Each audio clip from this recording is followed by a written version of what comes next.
FIR का कौन सा रजिस्टर होता है, FIR के रजिस्टर के अलावा और कौन कौन से रजिस्टर होते हैं, ये सारे आपको पता होना चाहिए। और पुलिस रूल्स में उन रजिस्टर्स के मुतालिक पुलिस वालों को क्या इंस्ट्रक्शंस दी हुई हैं, एक तो ये हम कवर करेंगे। फिर इसके अलावा एक और चीज़, स्पुरदारी। आपने सुना होगा स्पुरदारी क्या होती है, कुछ आइडिया है स्पुरदारी का? पता है आपको स्पुरदारी का लॉ क्या है, स्पुरदारी कैसे अप्लाई की जाती है, स्पुरदारी कब अप्लाई की जाती है, कौन अप्लाई की जाती है, ये आपको पता होना बड़ा अहम है। अच्छा, कुछ ऐसे मामलात होते हैं जो फ्रेश लॉ ग्रेजुएट्स जब फील्ड में जाते हैं, जाते साथ उनको डील करने का मौका मिलता है, ये भी उनमें से एक है। कोई ना कोई क्लाइंट आ जाएगा, वो कहेगा सर वो गाड़ी चोरी हो गई थी, वो गाड़ी पुलिस वालों को मिल गई है, अब स्पुरदारी पर मुझे गाड़ी दिलवा दें। हो सकता है किसी को इत्तेफाक हुआ भी हो, तो बल्कि आज कोशिश करेंगे कि आपको ये भी पता चले कि स्पुरदारी कैसे होती है, वो तो बताया ही जाएगा। फिर स्पुरदारी की एप्लीकेशन कैसे ड्राफ्ट करती हैं, ये भी आपको इंशाल्लाह पता चलेगा at the end of this session. और इस सेशन के लिए राना आसिम साहब आपको आज लेक्चर देंगे। मेरा ख्याल है राना आसिम साहब से शायद आप, बल्कि यकीनन चेहरे से तो इनके आशना होंगे, क्योंकि वो बार वोकेशनल कोर्स का इंटीग्रल पार्ट हैं। इनके बगैर बार वोकेशनल कोर्स कंप्लीट नहीं हो सकता था, जो लाहौर बार एसोसिएशन में चल रहे हैं। और इसके अलावा पंजाब यूनिवर्सिटी में विजिटिंग फैकल्टी मेंबर हैं, university of management and technology law department में, university of central Punjab law department में तकरीबन 10 साल का टीचिंग का और तकरीबन इतने ही फील्ड का एक्सपीरियंस है। तो मैं राना साहब से रिक्वेस्ट करता हूँ कि राना साहब तशरीफ़ लाइए और सेशन शुरू करें।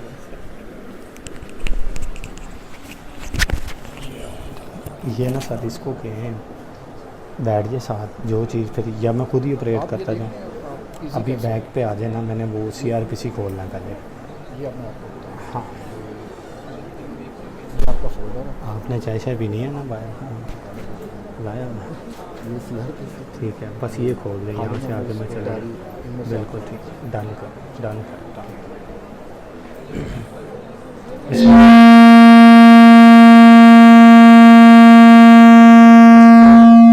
इधर का चले। बिस्मिल्लाहिर्रहमानिर्रहीम। एक चीज़ सर बोल गए बताना कि मैं सर का एसोसिएट हूँ और जितनी मेरी वकालत है उसमें सर का ही सारा हाथ है, और आज इस जगह पे खड़ा हूँ तो ये भी सर की ही बदौलत है। और मैंने अपनी वकालत में जो ऑफिस ज्वाइन किया था सर का 2016 में, उससे पहले मैं जिधर भी धक्के खा के आया था वो बताने का शायद आज टाइम ना मिले। ज़रूर ये बताऊंगा कि 2016 के बाद मुझे समझ आई है कि अब मैं वकालत कर सकता हूँ। उससे पहले मुझे यही लगता था कि शायद मैं एक अनफिट बंदा हूँ और मैं वकालत नहीं कर सकता। तो जब से सर का ऑफिस ज्वाइन किया था उस दिन मुझे ये उम्मीद जाग गई थी कि अब मैं जो है वकालत कर सकता हूँ। तो ये मैं शुक्रिया अदा कर रहा हूँ सर का भी कि आज इन्होंने मुझे इधर खड़ा किया है, और ये इन्हीं की बदौलत सारे मामला हैं। टॉपिक तो सर ने बता दिए हैं काफ़ी, तो मेरे स्टूडेंट छोटे भाई बैठे हैं जिनको अंदाज़ा है, कुछ लोग हैं जो नहीं पढ़े होंगे मेरे से। तो 2 टॉपिक आज हम कवर करेंगे। पहला टॉपिक बड़ा मुख्तसर सा, और बीइंग ए यंग लॉयर हमें केसेस भी इसी तरह के आते हैं। बेल मैटर आ जाएगी, छोटी मोटी बेल आ गई, स्पुरदारी आ गई, ठीक है जी, या फैमिली केसेस में चले जाएं तो खुला के मैटर आ गए। तो ये स्टार्ट जो डेज़ होते हैं हमारे प्रैक्टिस के, इन स्टार्ट डेज़ में यही चीज़ें हमारी होती हैं।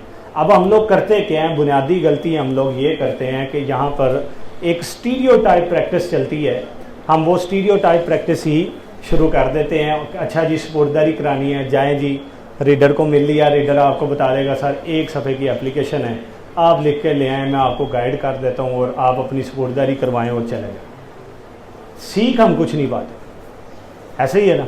अब आप में से सारे भाई बता रहे थे स्पुरदारी हमें भी पता है, हमें भी पता है, लेकिन आई एम डैम श्योर कि अगर मैं पूछूंगा इसका लॉ क्या है, किस लॉ के तहत आती है, तो आपको वो स्पेसिफिक चीज़ें ही पता होंगी जो एक बाय जो स्टेनो बैठा होता है बस उसने आपको ड्राफ्ट करके दे दी, और वो इसी तरह ही है। किन मामलात में स्पुरदारी हो सकती है, कौन सी चीज़ मिल सकती है, कौन सी चीज़ नहीं मिल सकती। स्पुरदारी का वर्ड कहाँ पे लिखा हुआ है पहले ये बताएं, एनीवन? कहाँ लिखा? अभी खोल लेना है मैंने, थोड़ा सा एक्टिव पढ़ना पड़ेगा मेरी क्लास में जी। स्पुर्दारी का वर्ड लिखा कहाँ है? तो क्या लगाओ मुसलमानों जी। एक व्यू आया जी, पुलिस रूल्स में लिखा हुआ है। सेकंड जी, गोडी यार, क्या क्या लिखा हुआ है? स्पुर्दारी का वर्ड नहीं लिखा हुआ तो क्या लिखा हुआ है? शाबाश, ठीक बता रहे हो। क्या लिखा हुआ है? कहाँ लिखा? थोड़ा सा ऊपर नीचे हो गया। देखें, अभी हम इसको इस तरह से शुरू करते हैं। मेरी आवाज़ आ रही है ना आप लोगों को? ठीक है जी। स्पुर्दारी का लफ्ज़ लॉ में कहीं पर भी नहीं, ये इन्होंने ठीक बताया है, कहीं पर भी स्पुर्दारी की टर्म हमने यूज़ नहीं की। That is a legal term या प्रैक्टिकल टर्म हम कह लें, that is use in to the are common courts. हम कॉमन कोर्ट्स में लेते हैं। ये फारसी का बेसिकली एक वर्ड स्पुर्द कर देना, किसी चीज़ को किसी के हवाले कर देना। लॉ ने जो इसका वर्ड यूज़ किया है वो है डिस्पोजल ऑफ प्रॉपर्टी। क्या किया है वर्ड यूज इसका? Disposal of property. ये हम देखेंगे कि एक जो प्रॉपर्टी है, फिर मैं आपको ये भी बताऊंगा कि ये मैंने जो प्रॉपर्टी का वर्ड लिखा है ये किस प्रॉपर्टी की बात हो रही है, कौन सी प्रॉपर्टी है जो इस सेक्शन में है, कौन सा लॉ इसको डील करेगा। पहले तो हम ये देखेंगे कि स्पुर्दारी है क्या, इसको डिफाइन कहाँ किया गया, इसका लॉ कौन सा है। देन फिर मैं आपको इसका प्रोसीजर बताऊंगा कि अगर हमारे पास कोई क्लाइंट आ जाता है तो हमने उसको किस तरह से डील करना है और स्पुर्दारी हमने किस तरह से करवानी है। यहाँ तक मेरे साथ है? अभी हम चले जाएंगे सेक्शन 516 पे, और ये चैप्टर नंबर 43 है CRPC का। मैं आपके लिए बेयर एक्ट इसमें करके लाया था क्योंकि इधर नेट का प्रॉब्लम है, मुझे पता है, आप लोग इसको खोल नहीं सकते थे। पहले लॉ पढ़ेंगे, कॉन्सेप्ट पढ़ेंगे, फिर प्रोसीजर पढ़ेंगे। ओके,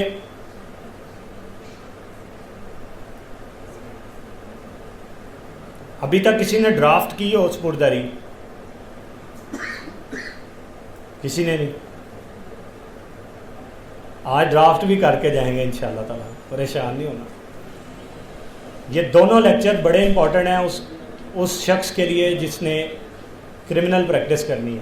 इधर आओ यार जवाब, ये 516 को जो लोग क्रिमिनल प्रैक्टिस करना चाहते हैं उनके लिए ये दोनों लेक्चर इंतहाई इंपॉर्टेंट है। और ये भी आपने बिल्कुल स्टार्ट में डिसाइड नहीं करना कि मैंने क्रिमिनल प्रैक्टिस करनी है या सिविल करनी है या फैमिली करनी है। स्टार्ट में ही अपने आप को बाउंड नहीं करना है किसी की चीज़ के ऊपर। मैं जब ज़िशान साहब का ऑफिस ज्वाइन किया था, आप बिलीव करें कि मुझे कोई पता नहीं था मेरी फील्ड क्या होनी चाहिए। सिर्फ एक ही चीज़ का पता था कि मैंने काम सीखना है। कहीं से भी आता है, फैमिली केसेस में भी जाता था, सिविल में भी जाता था, क्रिमिनल में भी जाता था, सर्विसेज के मैटर सर बहुत देखते थे। 2016-18 में मैं सर्विसेज मैटर में भी जाता था। जब आप एक चीज़ का ज़हन बना लेते हैं कि मैंने सिर्फ प्रैक्टिस सिविल में करनी है या क्रिमिनल में करनी है, तो जो बाकी फील्ड्स हैं उससे जो आपको आमदनी आ सकती है, रिजक आ सकता है, लर्निंग आ सकती है, वो आप छोड़ देते हैं। तो मेरा ख्याल है कि स्टार्ट के जो 3 to 4 ईयर्स हैं आपने अपने लिए कोई फील्ड चूज़ नहीं करनी। फिर आपका क्लाइंट आपकी फील्ड डिटरमिन करवा देगा, वो आपको बताएगा, जिसके केसेस आपके पास ज़्यादा होंगे ऑटोमेटिकली आपकी जो फील्ड है वो वाली डेवलप हो जाएगी। तो ये एक चीज़ आपने बुनियादी ज़हन में रखनी है। ऑफिस वो वाला ज्वाइन करना है जहाँ पर मुख्तलिफ़ किस्म का काम हो। किसी एक ऑफिस को ज्वाइन करके अपनी बाकी जो कला है उसको गायब नहीं करना। टॉपिक पे आते हैं जी, ठीक है जी। अभी मैंने आपको बताया, before going to the section, मैंने आपको ये बताया कि स्पुर्दारी का जो वर्ड है वो कहीं पर भी लॉ ने नहीं लिखा। अब इसके लिए जो लफ्ज़ यूज़ हुआ है ये आपके सामने आ जाएगा। चैप्टर नंबर 43 है of the disposal of property.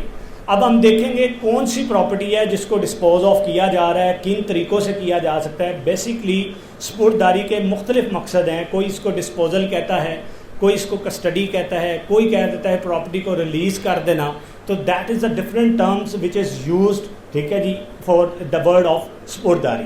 3 basic mode हैं जिससे स्पुर्दारी, ये जो प्रॉपर्टी है, जो केस प्रॉपर्टी होती है, माल मुकदमा, पता है क्या होता है?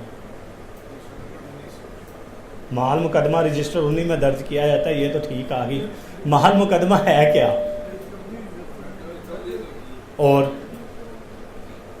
महल मुकदमा जिस प्रॉपर्टी के रिलेटेड हम्म। ऑफेंस कमिट हुआ हो या किसी प्रॉपर्टी को किसी ऑफेंस को कमिट करते वक्त पढ़ इस्तेमाल लिया। किया गया। पढ़ लिए? नहीं सर, अच्छा। वहाँ से नहीं। चलिए, ये इसकी 60-70% बात आ गई। एक वो प्रॉपर्टी जो पुलिस ने सीज्ड कर दी है, और वो कौन सी प्रॉपर्टी है? या तो उस प्रॉपर्टी को इस्तेमाल करते हुए कोई ऑफेंस कमिट हुआ है, या उस प्रॉपर्टी के साथ कोई ऑफेंस कमिट हुआ है। लाइक मेरी गाड़ी है, मेरी गाड़ी चोरी हो गई, तो ये मेरी प्रॉपर्टी है जिसके साथ ऑफेंस कमिट हुआ, ठीक है जी। अब दूसरा है कि मैंने अपनी गाड़ी निकाली, उसमें गन रखी, गाड़ी जाके मैंने किसी के शोरूम पे लगाई, बीच में से गन निकाली, डस डस डस डस।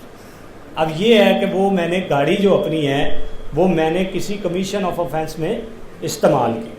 अब जब ये दो चीज़ें हैं, अगर इसी तरह की कोई बात है तो डेफिनेटली जो पुलिस क्या करेगी, वो प्रॉपर्टी जो किसी जुर्म के लिए इस्तेमाल हुई है, या वो प्रॉपर्टी जिसके साथ कोई जुर्म कमिट हुआ है, अब वो पुलिस क्या करेगी, उसको सीज्ड कर लेगी, यानी कि अपने कब्जे में ले लेगी, कस्टडी में ले लेगी। अब इसका ऑब्जेक्ट क्या है, क्यों हमने स्पुर्दारी लगाई ना, तो उसका मकसद ही सिर्फ ये है कि आपने अक्सर देखा है कि सुप्रीम कोर्ट ने बेशुमार जगह कहा कि ये जो चीज़ें हैं इनको ज़ाया नहीं करना, हमने इन चीज़ों को हमने ज़ाया नहीं करना। इस ऑब्जेक्ट के लिए स्पुर्दारी का लॉ दिया गया कि इस चीज़ों को प्रोटेक्ट किया जाए, जो लोगों की चीज़ें हैं। हाँ, उनकी फेट डिसाइड करनी है कि ये जाएंगी किधर, ठीक है, ये डिस्पोज ऑफ कैसे होंगी, इनकी डिस्पोजल कैसे होगी, ये आज हमने पढ़ना है, ठीक है जी। 3 तरीक़ों से प्रॉपर्टी को, जो सूट प्रॉपर्टी है, उसको डिस्पोज ऑफ किया जा सकता है। पहला जी, बाय डिस्ट्रक्शन। अब ये हम देख लेंगे कौन कौन सी प्रॉपर्टी है जिसको डिस्ट्रॉय किया जाएगा, ये भी देख लेंगे कि कौन सी प्रॉपर्टी है जिसको जब्त कर लिया जाएगा, और ये भी देख लिया जाएगा कि कौन सी प्रॉपर्टी है जो किसी को डिलीवर हो जाएगी, ठीक है जी। नंबर 1 आ गया जी बाय डिस्ट्रक्शन, दूसरी आ गया जी कॉन्सिफिकेशन, और थर्ड वन आ गया जी by delivery of possession. Clear? 3 तरीकों से प्रॉपर्टी डिस्पोज हो सकती है जी। पहली बाय डिस्ट्रक्शन, दूसरी बाय कॉन्सिफिकेशन, या तो तबाह कर दी जाएगी, या सूट प्रॉपर्टी को जब्त कर लिया जाएगा, या फिर उस सूट प्रॉपर्टी का जो पोजेशन है वो किसी न किसी को डिलीवर कर दिया जाएगा। अब यहाँ पे फिर 2 चीज़ें आ गई, एक इंटरम डिस्पोजल हो जाएगी और एक फाइनल डिस्पोजल हो जाएगी, ठीक है। अभी देखें ट्रायल चलता है, तो जब तक ट्रायल का फैसला नहीं होगा तो वो तो प्रॉपर्टी अगर पुलिस के पास रहेगी वो तो डिस्ट्रॉय हो जाएगी। अगर आपका लाइफ स्टॉक है, भैंसें वगैरह हैं, या कोई जानवर हैं, फल है, फ्रूट है, अब इनके लिए तो कोर्ट ने जल्दी डिसीजन लेना है। तो अब हम ये देखेंगे वो कौन सी चीज़ें हैं, ये सारा आज लॉ डिस्कस करेंगे, कौन सी चीज़ें हैं जो इंटरम मिल सकती हैं, कब मिल सकती हैं, कब नहीं मिल सकती, और कौन सी हैं जो परमानेंट मिलेंगी और कब मिलेंगी। इसके लिए 2 सेक्शन हमें डील करेंगे। एक 516A है, that is related to the interim disposal of the property. लिख लें, section 156 will deals with the interim disposal of the property, and section 517 that will deal with the permanent disposal of the property. अब 2 major section आ गए हमारे पास, एक 516 आ गया, 516A और 517 CRPC का। इसमें अब हम देख लेंगे कि सेक्शन 516A किस प्रॉपर्टी की बात करता है और सेक्शन 157 किसकी बात करता है, 517 सॉरी। तो इन पे जो डिफरेंस है वो भी ड्रा कर लेंगे, और फिर देख लेंगे कि इनके तहत किए जाने वाले ऑर्डर्स किस नेचर के होते हैं और उनके खिलाफ क्या रेमेडी होती है, या उनको एग्जीक्यूट कैसे किया जाए। यहाँ तक ओके। अभी तक मैंने आपको बताया कि स्पुर्दारी जो है ये वर्ड कहीं पर इस्तेमाल नहीं हुआ है, ये एक प्रैक्टिशनल टर्म है जो हमारी अमूमन कोर्ट्स में बोली जाती हैं, ठीक है। जनरल मीनिंग इसके ये हैं कि प्रॉपर्टी को किसी के स्पुर्द करना है, डिस्पोज करना है। जो टर्म जो लॉ ने यूज़ की है वो टर्म है डिस्पोजल ऑफ दी प्रॉपर्टी। अब प्रॉपर्टी को 3 तरीक़ों से डिस्पोज ऑफ किया जा सकता है। Number 1 by destruction, number 2 by confiscation and number 3 by delivery of the possession, ठीक है जी। अब अगली किस्म आ गई कि 2 तरह की डिस्पोजल है, एक इंटरम है और एक परमानेंट है। जो इंटरम है उसको डील करेगा सेक्शन 516A और जो परमानेंट है उसको डील करेगा सेक्शन 517। अब चलते हैं सेक्शन की तरफ, फिर आगे चलते हैं। नज़र आ रहा है जी ये सेक्शन, क्लियर है? पढ़ना शुरू कर रहा हूँ आप लोगों के लिए। Order for the custody and disposal of property pending trial in certain cases. बात क्लियर होगी। 516 किससे डील कर रहा है? जहाँ पर आपका ट्रायल अभी पेंडिंग है, यानी कि अभी आप उसका कोई मुस्तकिल फ़ैसला नहीं कर रहे, अभी आप till the conclusion of trial जो चीज़ें दे सकते हैं इंटरम डिस्पोजल पर, उस पे ये लॉ डील कर रहा है। उसकी हेडिंग से क्लियर हो गया कि उस प्रॉपर्टी की डिस्पोजल होगी कहाँ पर, उस प्रॉपर्टी की कस्टडी दी जाएगी जिसका अभी ट्रायल पेंडिंग है। अभी उसकी फेट डिसाइड होनी है कि जिस शख्स के ऊपर जिसका ट्रायल चल रहा है अभी डिसाइड होना है कि उसने कन्विक्ट होना है या एक्विट होना है। वो कहता है जी व्हेन एनी प्रॉपर्टी रिगार्डिंग विच, अब ये उस प्रॉपर्टी को डिफाइन कर रहा है कि किस प्रॉपर्टी की स्पुर्दारी लेना ज़रूरी है या जिस प्रॉपर्टी की हम बात कर रहे हैं। वो कह रहा है when any property regarding which any offence appears to have been committed. पहली बात, ऐसी प्रॉपर्टी जिसके मुतल्लिका कोई जुर्म कमिट हुआ हो। ओके, समझ आ रहा है ना, बात समझ आ रही है। अब वो प्रॉपर्टी की डेफिनेशन देते हुए कह रहा है कि पहली किस्म तो वो ऐसी प्रॉपर्टी जिससे मुतल्लिक कोई ऑफेंस कमिट हुआ। दूसरा जी, any offence has been committed or which appears to have been used for the commission of any offence. दूसरी किस्म कौन सी आ गई? वो प्रॉपर्टी जो किसी ऑफेंस को कमिट करने में इस्तेमाल हुई। दोनों की मैंने आपको मिसाल दे दी, ठीक है जी। अब वो 516 कह रहा है कि ऐसी प्रॉपर्टी जिसके मुतल्लिक ऑफेंस कमिट हुआ या जो किसी ऑफेंस की कमीशन के लिए इस्तेमाल हुई, इन दोनों प्रॉपर्टी की अब अगली किस्म, इसको थोड़ा कम ही कर दो, मेरा वैसे ही वॉल्यूम बढ़ा चले जी। अब उसकी अगली किस्म पे चलते हैं। अब वो कहता है is produce before any criminal court during any inquiry or trial the court may make such order as it thinks fit for the purpose proper custody of such property pending the conclusion of the inquiry or trial।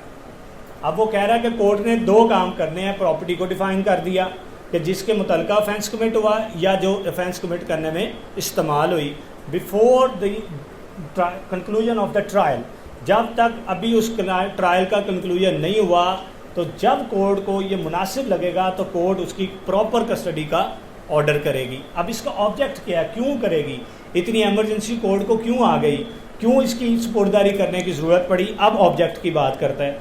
If the property is subject to speedy और natural decay, अगर वो property की nature ऐसी है कि वो बड़ी जल्दी ख़राब होने वाली है, नेचुरल डिके है, फल है, फ्रूट है, लाइफ स्टॉक है, जो भी है, तो कोर्ट को may after recording such evidence if it thinks necessary order it to be sold or otherwise disposed of. अगर उसका मालिक नहीं मिल रहा, वो सेक्शन 523 या 524 डील करेगा कि कोर्ट उसको सेल कर सकती है। बहरहाल हमने अपने टॉपिक पर रहना है। 516A की वर्डिंग ये है, वो कह रहे हैं कि ऐसी प्रॉपर्टी जो कि जिसके मुतल्लिका ऑफेंस कमिट हुआ या जो ऑफेंस की कमीशन में इस्तेमाल हुई, कोर्ट को जब मुनासिब लगेगा कोर्ट उसकी प्रॉपर कस्टडी का ऑर्डर करेगी। और कोर्ट ऑर्डर क्यों करेगी? क्योंकि उनका खदशा है कि ये नेचुरल डिके वाली प्रॉपर्टी है और ये जल्दी ख़राब होने वाली प्रॉपर्टी। बात समझ आ रही है? स्पुर्दारी किन चीज़ों की हो सकती है? जो ख़राब होने वाली हो, वो वाली प्रॉपर्टी हो जिसमें ऑफेंस कमिट हो गया या जिसके साथ ऑफेंस कमिट हो गया। कौन करेगा? मजिस्ट्रेट करेगा, या trial by court of session है तो कोर्ट ऑफ सेशन करेगी। 2 ट्रायल कोर्ट्स हैं। तो ये वाली जो 516A की स्पुर्दारी की बात हो रही है, इसका ऑर्डर तब होगा जब अभी ट्रायल कंक्लूड नहीं हो। यहाँ तक बात समझ आ गई? ओके। ऑब्जेक्ट क्या है कि प्रॉपर्टी को प्रोटेक्ट किया जाएगा, उसका ख़राब होने से उसको बचाया जाएगा। आपकी मोटरसाइकिल है, आपकी गाड़ी है, उधर गोदाम में खड़ी रहेगी, बारिशें पड़ेंगी, जंग लगेगा, ख़राब हो जाएगी। कोर्ट कहती है कि नहीं, आप इसका डिटरमिन करें आफ्टर रिकॉर्डिंग ऑफ एविडेंस ये किसको जानी चाहिए और उसको दे दें। ये भी हम देखेंगे कि किसको जा सकती है किसको नहीं। अभी हम सिर्फ ये बात कर रहे हैं कौन सी प्रॉपर्टी और कैसे स्पोर्टदारी हो सकती है। यहाँ तक तो उसने कहा कि ये चीज़ें हैं जो मिलेंगी। 3 प्रोवाइजो हैं इस सेक्शन पे। 3 तरह की जो प्रॉपर्टी है उसकी स्पोर्टदारी आपको नहीं मिलेगी। कितने तरह की? पिछली सवारियाँ बाद आ रही है ना, ठीक है जी। ये तो प्रॉपर्टी उसने मेंशन कर दी, स्पेसिफाई कर दिया कि 3 तरह की शर्तें लगा दी, प्रोवाइजो लगा दिया कि ये 3 किस्म की प्रॉपर्टी आपको नहीं मिलेगी। Number 1, provided that if the property consist of explosive substance. क्या होता है ये? बम धमाका, ठीक है जी। धमाका खेस जो मवाद है, the court shall not order it to be sold or handed over to any person other than a government department or office dealing with or an authorised dealer in such substances. किसको चली जाएगी वो property? Government को चली जाएगी। तो ये क्या होगी? ये क्या होगी? जब्त होगी, ठीक है जी। कॉन्फिस्केट होगी ये प्रॉपर्टी, इसको जब्त कर लिया गया। एक मोड। अब वो कहता है अब इस तरह नहीं होगा। एक FIR दर्ज हुई जी, मैं पेशावर नाके पे खड़ा था, एक गाड़ी को चेक किया गया, गाड़ी का नंबर यही था, गाड़ी की डिग्गी खोली, उसमें से 4 ग्रेनेड निकले और उसका जब चेकिंग करके बंदे की जामिया तलाशी ली गई, उसका ID कार्ड निकला और वो हाजी अल्लाह दिता खान साहब थे कोई। अब कल को हाजी अल्लाह दिता साहब कहें जी वो जो मेरे 4 ग्रेनेड निकले थे ना उनकी स्पुर्दारी दे दें, ऐसे होगा? पहली शर्त उसने लगा दी कि अगर धमाका खेस मवाद है तो वो जब्त कर लिया जाएगा, गवर्नमेंट को दे दिया जाएगा, आपको उसकी स्पुर्दारी नहीं मिलेगी। नंबर 2, प्रोवाइडेड फर्दर दैट, दूसरा proviso, if the property is a dangerous drug, intoxicating liquor और एनी अदर थिंग्स, यानी कि चर्स पकड़ी गई है, शराब पकड़ी गई है, इनका क्या किया जाता है? फिर इनको क्या किया जाता है? इनको क्या किया जाता है? तबाह किया जाता है, इनको डिस्ट्रॉय कर दिया जाता है, डिस्ट्रक्ट कर दिया जाता है, ठीक है जी। अब देखें हम तीनों की मिसालें इसी में से निकाल लेंगे, ठीक है जी। आप देखें, अब वैसे इसको अभी नारकोटिक्स एक्ट डील करता है, लेकिन आप नारकोटिक कहें जी मेरे से 14 किलो चर्स पकड़ी गई थी, चले मैं तो अंदर हूँ तो वो मेरी करोड़ों रुपए की चर्स है, वो तो मुझे स्पुर्दारी पे दे दे, ऐसा नहीं होगा, ठीक है जी। पहली चीज़ हमने बता दी, एक ये कि जो धमाका खेत मवाद है उसकी स्पुर्दारी नहीं हो सकती। दूसरा, जो शराब है, चर्स है, इन चीज़ों की भी स्पुर्दारी नहीं हो सकती, इनको क्या किया जाएगा? डिस्ट्रक्ट कर दिया जाएगा। लास्ट वन जी, हाँ, इनका किया क्या जाएगा? क्या किया जाता है जी इनको? अगर इनको कोर्ट में पेश करना है तो फिर क्या किया जाएगा? शाबाश शाबाश जी, इत्तेफाक करते हैं इसके साथ। कितना सैंपल लेते हैं हम नारकोटिक्स में अमूमन? थोड़े यार, 5%। कितना हम सैंपल लेते हैं? 5%। अब वो कहता है कि अगर इस तरह की प्रॉपर्टी है, आपने जब्त कर ली है, तो आप उस प्रॉपर्टी का 5% अमूमन हम लेते हैं ये नारकोटिक्स के केसेस में, जो उसके सैम्पलिंग करवाते हैं, फिर उसकी लेबॉर्ट्री टेस्ट के लिए वो जाती है। अब वो कहता है कि वो जो आपने लिक्वर, वो शराब, वो चर्स आपने पकड़ी है, उसमें से आप उसकी जो टाइम बिंग लॉ इन्फोर्स होगा उसके मुताबिक सैम्पलिंग कर लेंगे और उन सैंपल्स को कोर्ट में पेश किया जाएगा और उन्हीं सैंपल्स को प्रॉपर्टी एज होल समझा जाएगा। बात समझ रहे हैं? और बाकी की जो रिमेनिंग जो प्रॉपर्टी बची है उसको क्या कर दिया जाएगा? डिस्ट्रॉय। बात समझ आ रही है? ये कह रहा आगे।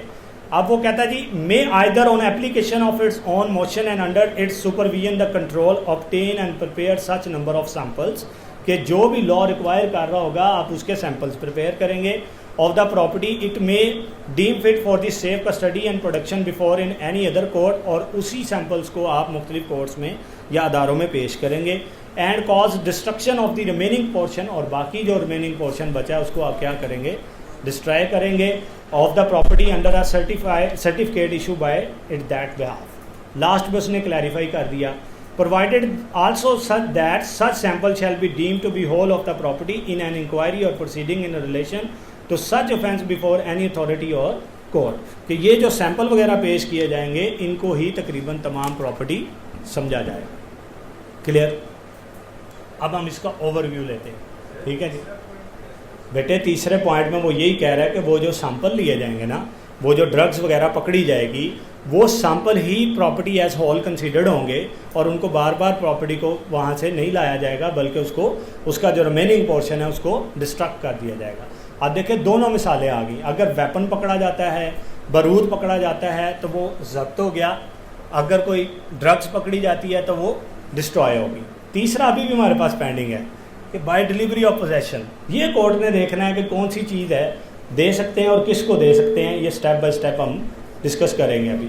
अभी तक जो सेक्शन 156A के बारे में मैंने पढ़ा, तो मैंने ये पढ़ा कि सेक्शन 156A डील करता है स्पुर्दारी से, लेकिन स्पुर्दारी का जो वर्ड है वो लॉ में कहीं नहीं लिखा गया। और ये सेक्शन हमें बताता है कि प्रॉपर्टी की डिस्पोजल आपने कैसे करनी है और किस प्रॉपर्टी की, वो प्रॉपर्टी जिसके मुतालिक कोई ऑफेंस कमिट हुआ और वो प्रॉपर्टी जो किसी ऑफेंस की कमीशन में इस्तेमाल हुई, ठीक है जी।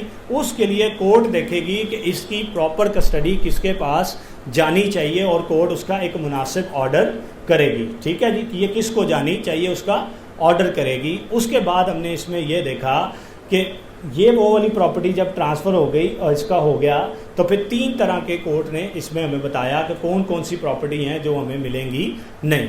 एक तो ये जो धमाका खेस मवाद है वो हमें स्पुर्दारी पर नहीं मिल सकता। दूसरा वो है कि जो ड्रग्स हैं, जो इंटॉक्सिकेटिंग चीज़ें हैं, शराब है, लिक्वर है, ये भी हमें नहीं मिलेगा। और इसको क्लैरिफाई कर दिया कि इसमें से सैंपल ले लेंगे उस मुनासब के मुताबिक जो का लॉ टाइमिंग इन फोर्स है। जैसे जनरल प्रैक्टिस चलती है कि 5% लेते हैं, फिर उन्हीं सैंपल्स को हम कोर्ट्स में या मुतलका लेबॉर्ट्री में भेजेंगे और उन्हीं सैंपल्स को प्रॉपर्टी एज होल कंसीडर किया जाए। यहाँ तक कोई क्वेश्चन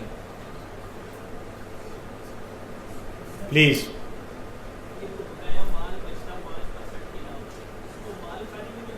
जी, अगर ड्रग है तो उसको डिस्ट्रक्ट कर दिया जाएगा। जब तक केस का फैसला नहीं होता इसको तब तक रखते हैं माल खाने में। जैसे ही केस का फैसला हो जाता है, अगर कोर्ट उसमें फिर ऑर्डर करती है, अभी हम इंटरम की बात कर रहे हैं, अभी इंटरम में ली इसको डिस्ट्रॉय, अभी उसने लॉ बताया कि इनको डिस्ट्रॉय किया जाएगा। सेक्शन 517 बताएगा कि कब उसको डिस्ट्रॉय किया जाएगा, कब नहीं। आपकी अंडरस्टैंडिंग के लिए कि आफ्टर कंक्लूजन ऑफ ट्रायल उसको डिस्ट्रॉय किया जाता है। और I am not talking about the practice, I am just talking about the law. ये बेटे डार्क एस्पेक्ट हैं, कुछ चीज़ें चली हुई हैं, हर बार ऐसा नहीं होता है, ठीक है। अभी ये भी देख लेंगे कि अगर पुलिस वाले डिस्ट्रॉय नहीं करते तो क्या होता है, ये भी देखेंगे इंशाल्लाह। जी प्लीज़, यहाँ तक 516A के तहत कोई क्वेश्चन? अब इसमें जो ऑर्डर किया कोर्ट ने, ये किस नेचर का होगा वैसे जनरली? इंटरम ऑर्डर, ठीक है जी। ये कोई फाइनल ऑर्डर नहीं है। ये कौन सा ऑर्डर है? इंटरम ऑर्डर है। और इंटरम ऑर्डर के खिलाफ अपील होती है। सोचो, तो क्या लगाओ मुसलमानों फरदौस की लौन आपकी, तो क्या लगाएं जी? इंटरम ऑर्डर के खिलाफ अपील होती है, क्या हो सकता है? रिवीजन होती है, ठीक है जी। इंटरम ऑर्डर के खिलाफ क्या होता है जी? रिवीजन होती है, क्योंकि ये फाइनल ऑर्डर नहीं है। अभी इसकी में भी जो फाइनल ऑर्डर आए, जब ट्रायल कंक्लूड हो, तो ये वाला ऑर्डर रिवर्ट करना पड़ जाए, ये वाला ऑर्डर सेट असाइड करना पड़ जाए। इसलिए इंटरम ऑर्डर के खिलाफ अपील नहीं हो सकती, इसके खिलाफ रिवीजन होती है।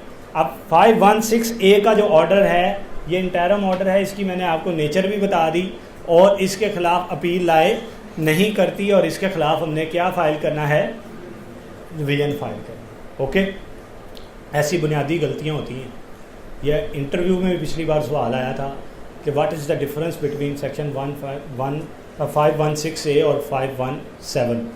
बड़े बच्चों को नहीं आया था, ये इसका था कि क्या डिफरेंस है। इसमें बुनियादी डिफरेंस यही था कि ये इंटरम ऑर्डर को डील करता है, वो फाइनल ऑर्डर को डील करता है, और फाइनल ऑर्डर के खिलाफ अपील होती है, इंटरम ऑर्डर के खिलाफ अपील नहीं होती। अब चलते हैं सेक्शन 157 की तरफ।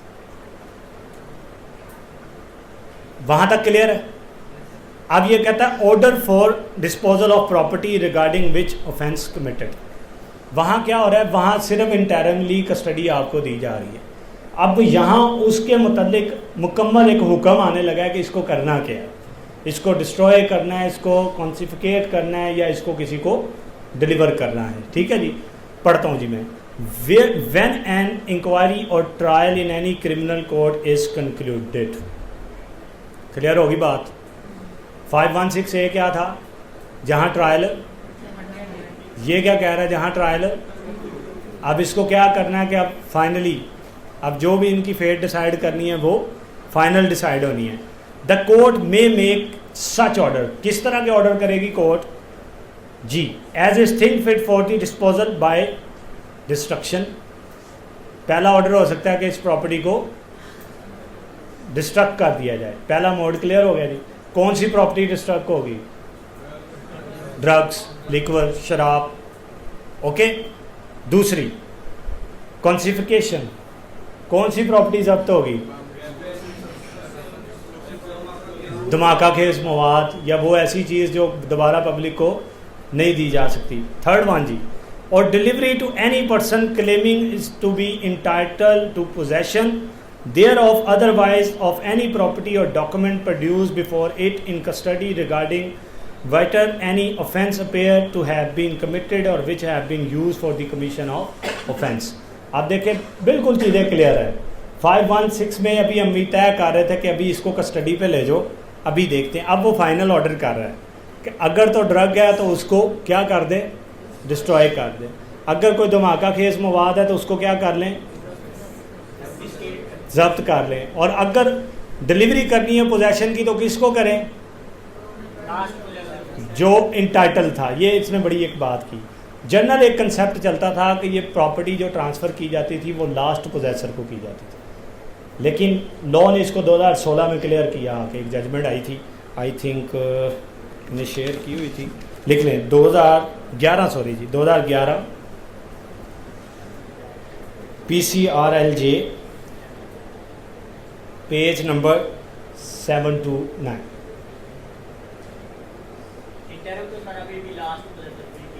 अगर मैं चोर हूँ, मैंने गाड़ी चोरी की, मैं नाके पे पकड़ा गया, उन्होंने कहा कि ये बंदा था, ये चोर था, नाके से इससे गाड़ी पकड़ी गई, मैं कहूँगा मैं लास्ट पोजेसर था, गाड़ी दे दें, क्या करेंगे, क्या करेंगे। अभी भाईजान मेरे ये छोटा भाई फरमा रहे थे कि अभी भी गाड़ी लास्ट पोजेसर को दी जाती है। मैंने हाँ इंटरम कस्टडी की बात कर रहा हूँ। मुझे नाके पे रोका गया, मेरे से चोरी की गाड़ी बरामद होगी, उस गाड़ी पे पर्चा था कि ये चोरी हुई है और मैं चोर भी साबित हो गया, तो लास्ट पोजेसर कौन था, कहाँ से पड़ा है, कहाँ से पड़ा है। कोर्ट्स कहती हैं लास्ट पोजेसर होना ज़रूरी नहीं है, लॉफुल पोजेसर होना चाहिए। अब लॉफुल पोजेसर को आप कैसे डिटरमिन करेंगे, कौन होगा लॉफुल पोजेसर। इसी में लिखा हुआ उसने, जिसकी पोजीशन डिस्प्यूटेड नहीं है, ठीक है, एक पॉइंट आ गया, लेकिन लॉ कुछ और कह रहा है ना जी। इंटाइटल्ड है, वो कह रहा है वो बंदा जिसने इंटाइटलमेंट शो की, जिसने कोई डॉक्यूमेंट प्रोड्यूस किया बिफोर कोर्ट जिससे लगे कि यही लॉफुल पोजेसर था, तो गाड़ी इसको आपने या जो भी आपकी प्रॉपर्टी है वो आपने इसको डिलीवर करनी है। बात समझ आ रही है प्लीज़ जी। 2011 PCRLJ 729 LJ page number 729। Okay, बात समझ आ रही है जी, हमारा समझ आई है। कोई कन्फ्यूजन है तो क्लियर करेंगे यार, कोई जल्दी नहीं, मुझे तो कोई जल्दी नहीं है, आपको हो सकती है। क्लियर, ओके, फिट आगे चले जी। चले, अब देखें, अब इसने तो फाइनल ऑर्डर कर दिए, इसने केस का ट्रायल का कंक्लूजन निकाल कर इसने ये कंक्लूड कर दिया 517 ने कि ये प्रॉपर्टी भाईजान ड्रग थी। अब जो सैंपल था उससे साबित भी हो गया, बंदा कन्विक्ट भी हो गया, ये प्रॉपर्टी आप डिस्ट्रॉय कर। फिर इसने देखा कि नहीं जी ये बारूदी मवाद था, ठीक है, जुर्म साबित हो गया, ये गवर्नमेंट के किसी भी सेक्टर को दे दें जी, ये इसको वापस नहीं करना। इसने ये भी डिटरमिन कर दिया, इसने गाड़ी उस शख्स को दी जिसने ये साबित कर दिया कि मैं इसको लेने के लिए इंटाइटल्ड भी हूँ और मेरे पास ये डॉक्यूमेंट भी हैं जो मैंने प्रोड्यूस किए हैं और मैं लॉफुल पोजेसर भी हूँ, ठीक है। वो जो एक जनरल परसेप्शन चलती है कि लास्ट पोजेसर को दिया जाएगा, तो उस पर थोड़े से व्यूज़ इस जजमेंट में चेंज आगे कोर्ट ने कहा खाली लास्ट पोजेसर होना ज़रूरी नहीं है, इसके लिए लॉफुल पोजेसर होना ज़रूरी है, और उसका मैंने आपको बता दिया लॉफुल पोजेसर क्या होता है। आगे चलते हैं। When a high court or court of session makes such order and cannot through its own office conveniently deliver the property to the person entitled thereto, such court may direct the order to be carried into effect by the district officer revenue। ये तो simple सी बात है कि किसी court ने ये order किया है तो कोर्ट उसको थ्रू डिस्ट्रिक्ट ऑफिसर रेवेन्यू जो है उसको एग्जीक्यूट करवा सकती है। अगली बात जो आपको बतानी है, when an order is made under this section, such order shall not except where the property is livestock or subject to speedy and natural decay, and save as other provided subsection 4 to be carried out to 1 month or when an appeal is presented until the appeal has been disposed of। ये क्या कह रहा है, पढ़ें इसको एक बार। वो तो उसने एक मिसाल दी ना लाइव स्टॉक की, कहना क्या चाह रहा है, इसने तो ऑर्डर कर दिए, कंक्लूजन कर दिया, ट्रायल का कंक्लूजन कर दिया, फिर कह भी दिया मेरे ऑर्डर कौन अफेक्टिवली इन्फोर्स कराएगा। ये सब सेक्शन 3 क्या कह रहा है, पढ़े तो सही, कोशिश तो करें, मैं रुक रुक के पढ़ता हूँ। When an order is made, जब कोर्ट ने एक ऑर्डर कर दिया, under this section order shall not, नहीं होगा, except where the properties is livestock or subject to the speedy and natural decay and save as provided. ये save as provided क्या होता है, अगर कहीं और कोई चीज़ लिखी है तो, नहीं तो फिर है ही है सेव एज प्रोवाइडेड कि अगर कोई चीज़ हो रहा है, अदरवाइज फिर यही है। अब वो कह रहा है कि जब कोर्ट ने फाइनल कंक्लूजन किया, मैंने समझ लग गई है कि नहीं होना अगर कोर्ट ने ऑर्डर कर दिया है, अब वो कह रहा है अगर तो लाइफ स्टॉक है या ऐसी चीज़ है जो नेचुरल डिके की है, जो अभी ख़त्म होने वाली है, तबाह होने वाली है, ज़ाया होने वाली है, पेरिशेबल है, तो फिर कोर्ट ने जैसे ही ये ऑर्डर किया तो उसको वो डिलीवर कर देनी है जिसकी वो बनती है। लेकिन अगर ऐसा नहीं है तो फिर कोर्ट वेट करेगी कितना, क्यों, क्योंकि अपील ना आ जाए। अगर अपील आ जाती है तो कब तक फिर नहीं कहा जाएगा, जब तक वो अपील का फैसला। अब आपको एक चीज़ और समझ आ गई कि 517 के जो ऑर्डर हैं ये क्या हैं, और ये अपीलेबल क्यों हैं, क्योंकि ये फाइनल ऑर्डर हैं। बात समझ आ रही है, क्योंकि ये फाइनल ऑर्डर हैं और इनके खिलाफ अपील लाए करती है, और जब तक अपील की रेमेडी एग्जॉस्टेड नहीं होती वो जो जजमेंट है वो फाइनलिटी अटेन। बात समझ आ रही, ओके, पक्की बात है। अब इसको ओवरव्यू करते हैं 517 में उसने बताया कि प्रॉपर्टी के मुताबिक फ़ाइनल ऑर्डर आ जाएंगे कि क्या इस प्रॉपर्टी को डिस्ट्रॉय करना है, या इस प्रॉपर्टी को कॉन्सिफिकेट करना है, या इस प्रॉपर्टी का पोजेसन जो है वो डिलीवर करना है। सारी चीज़ें उसने क्लियर कर दी। और पोजेसन किसको डिलीवर किया जाएगा, जो लॉफुल इंटाइटल है और लॉफुल पोजेसर है। कब किया जाएगा डिलीवर, अगर तो पेरिशेबल थिंग्स नहीं है, लाइफ स्टॉक नहीं है, कोई चीज़ ख़राब होने वाली नहीं है, अगर तो वो हैं तो फिर फौरी दे दी जाएंगी। अगर वो नहीं हैं तो फिर क्या किया जाएगा, 30 दिन का इंतज़ार किया जाएगा, और फिर जब अपील आ जाएगी तो फिर अपील के फ़ैसले तक उन चीज़ों को होल्ड करके रखा जाए। हमारी आपके सवाल का जवाब था कि कब तबाह की जाएगी, ठीक है जी। अब आप देखें 3-4 बेसिक डिफरेंस जो हैं 516 के और 517 के आ गए।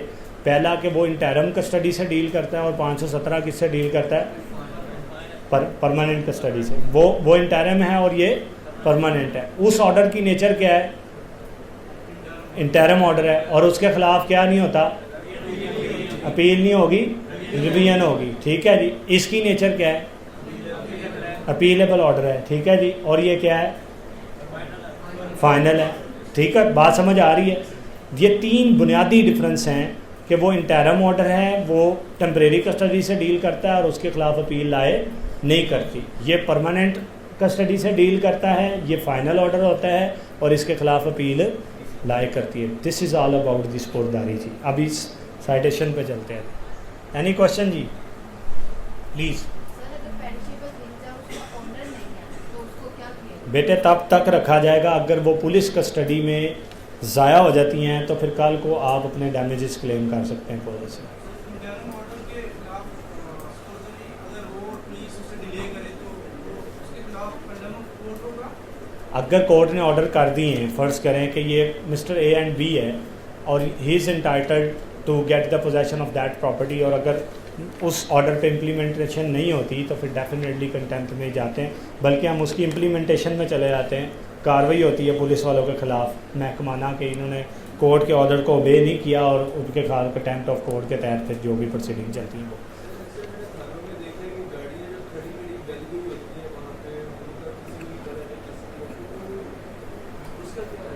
देखो वो ये होता है ना, अभी ये नारकोटिक्स के केसेस हैं, इसमें स्पुर्दारी जनरली प्राइम विषय नहीं मिलती है आपको, इससे नारकोटिक्स एक्ट डील करता है, आपको नहीं मिलती है।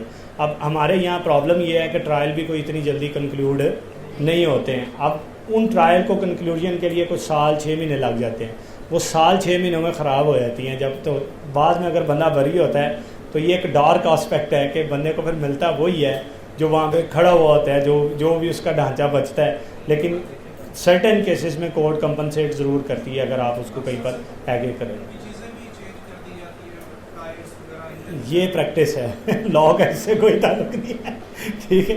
ये होता है जनरली थानों में होता है ऐसे। जी प्लीज़। सर जिस गाड़ी में हुआ होता है तो उसकी स्पुर्दारी कुछ बड़ी पार्टी करवा देती है। हाँ करवा के वो गाड़ी सही करवा देती है। ठीक है। सही करवाने से उसके केस में इफेक्ट पड़ता है कि नहीं देखें, जब तक आपके पास इंटरम अभी एप्लीकेशन पढ़ते हैं ना इसकी, आप उसमें यही लिखते हैं कि जब तक ये फ़ाइनल डिसीजन नहीं आता तब तक इसकी कस्टडी मुझे दे दी जाए। जब कोर्ट रिक्वायर करेगी मैं कोर्ट के सामने इसको प्रोड्यूस करूँगा, और उसके लिए मैं श्योरिटी बॉन्ड भी देने के लिए तैयार हूँ। कोर्ट बल्कि श्योरिटी लेती है, प्रॉपर्टी से ज़्यादा की लेती है।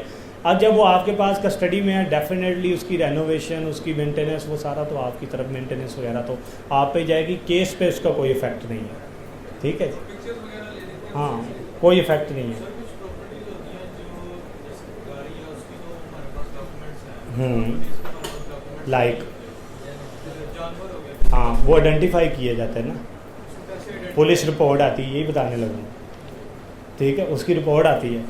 अब इसका प्रोसीजर, अब लॉ हमने देख लिया, लॉ समझ आ गया, अब इसके प्रोसीजर की तरफ चलते हैं, ठीक है जी। प्रोसीजर ये है कि जब भी इस तरह की कोई प्रॉपर्टी है, अगर वो पुलिस ने सीज्ड की है, उसको जब्त किया है, तो हमने एक एप्लीकेशन मूव करनी है। कहाँ पे करेंगे, कहाँ पे करेंगे? अगर वो ट्रायलेबल बाय सेशन है तो कब सेशन के पास जा सकती, कब नहीं? नहीं ना, ये बड़ा बुनियादी सवाल है, प्रैक्टिस का सवाल है ये। माँ सदके जाए, मैं वो बात ही नहीं कर रहा क्यों जाएगी? अगर तो कोई ऑफेंस ऐसा है जो tribal bye code of session है, जब तक उसका चलान सबमिट नहीं होगा ना तो उसकी भी स्पुर्दारी मैजिस्ट्रेट के पास ही जाएगी। अगर उसका चलान सबमिट हो गया और वो कोर्ट ऑफ सेशन में लग गया है तो फिर स्पुर्दारी कोर्ट ऑफ सेशन में ही जाएगी। अदरवाइज़ प्रामा विषय जो पहली स्पुर्दारी होती है वो हमेशा कोर्ट ऑफ मैजिस्ट्रेट में ही जाती है, ठीक है जी। हम ऊपर लिखते भी यही हैं, मैं भी आपको दिखाता हूँ, in the court of area magistrate Lahore, और जो भी आपको लगता है।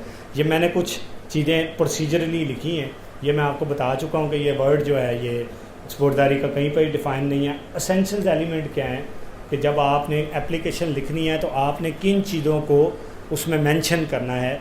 वो कहता है फॉर ऑर्डर ऑफ स्पुर्दारी there must have been investigation or inquiry or trial. जिस चीज़ की आप स्पुर्दारी चाह रहे हैं उसके मतलब या तो इंक्वायरी चल रही हो या ट्रायल चल रहा हो या वो इन्वेस्टिगेशन में हो।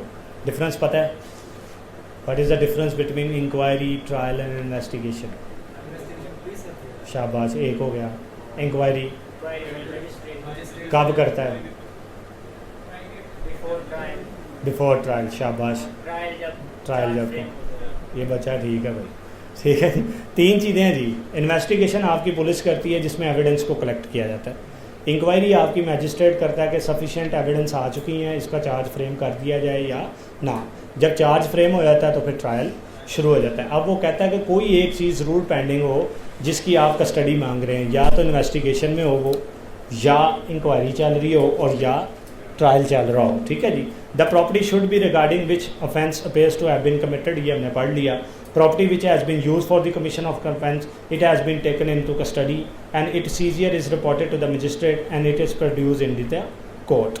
इसका पर्पज़ भी मैंने आपको बता दिया कि इसलिए इसका पर्पज़ ही यही है कि जो चीज़ें हैं उसको प्रोटेक्ट किया जाए और उनको डिस्ट्रॉय होने से बचाया जाए। उसके बाद स्पुर्दारी के लिए इंटाइटलमेंट कौन होता है ये भी मैंने आपको बता दिया कि लास्ट पोजेसर भी होगा और इंटाइटल पर्सन भी होगा। अगर वो लॉफुल पोजेसर होना उसके लिए ज़रूरी है, अदरवाइज़ प्राइमा फिशाई जो अपनी इंटाइटलमेंट शो करता है स्पुर्दारी उसी को दी जाती है। उसके बाद आ जाए श्योरिटी बॉन्ड। अब ये प्रोसीजरल चीज़ है क्योंकि आप लिख कर देते हैं कि कोर्ट को मैं ये कह रहा हूँ कि जब कभी आपको ज़रूरत पड़ेगी तब मैं जो ये गाड़ी जो है कोर्ट में प्रोड्यूस कर दूंगा क्योंकि इसकी मुझे जो कस्टडी है वो इंटरमली दी गई है। अब कोर्ट कहती है कि कोई ना कोई चीज़ ज़मानत रखो, श्योरिटी के तौर पर कोई चीज़ जमा करवाओ, अगर तुम ये गाड़ी नहीं लेके आते तो कौन रिस्पॉन्सिबल है। तो फिर कोर्ट ऑर्डर करती है, फ़र्ज़ करे 30 लाख की गाड़ी है तो कोई 5 लाख ऊपर रख के कोर्ट आपको कहेगी कि 35 लाख की श्योरिटी सबमिट कर। आप उसमें प्रॉपर्टी के डॉक्यूमेंट दे सकते हैं, किसी दूसरी गाड़ी के डॉक्यूमेंट्स दे सकते हैं एज ए श्योरिटी। जब तक आप श्योरिटी नहीं देंगे तब तक आपकी स्पुर्दारी के ऑर्डर नहीं होंगे। एक चीज़ किस्तों पे मैं लेने जाऊं वही चीज़ मैं ज़मानत रहा रहा हूँ, क्या होगा? एक चीज़ मैं जाता हूँ किस्तों पे लेने तो उसके लिए तो मैं वो चीज़ श्योरिटी पे रखवाऊँगा जो दूसरी है कि अगर ये वापस नहीं आती तो फिर ये ले ली जाएगी। प्रोसीजर समझ आ गया जी।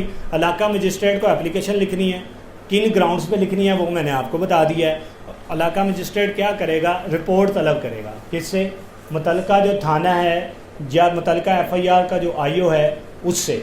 वो रिपोर्ट बना के देगा कि ये चीज़ मेरे पास कब से, कहाँ से, किस से, कैसे बरामद हुई है और मेरी खुफिया लानी तफ्तीश के मुताबिक ये चीज़ इसकी है। एक चीज़ आपने ध्यान में रखनी है, कोर्ट ने स्पुर्दारी देते वक्त अगर टाइटल डिस्प्यूट है तो उसका फ़ैसला नहीं करना, वो सिविल कोर्ट की जुरिस्डिक्शन है। सिविल कोर्ट ने देखना है कि इंटाइटलमेंट किसके पास है, तो फिर कोर्ट ने इसको देख लेना है as per report of the police कि ये लास्ट लॉफुल पोजेसर कौन था, ये उसको डिलीवर कर दी जाएगी। जी मार पुलिस वाले जितनी देर की कोर्ट डेट डालेगी, फ़र्ज़ करें आज आपने पटिशन फाइल की है, ये एप्लीकेशन ठीक है, आज आपकी फ़ाइल की स्टैंप लगेगी, इसमें रीडर साहब ऑर्डर लिखेंगे कि ये फ्रेश जो एप्लीकेशन है स्पुर्दारी की है तो बराए हुक्म SHO थाना फलाना फलाना जमा कराए जाने रिपोर्ट अगली डेट डाल दें।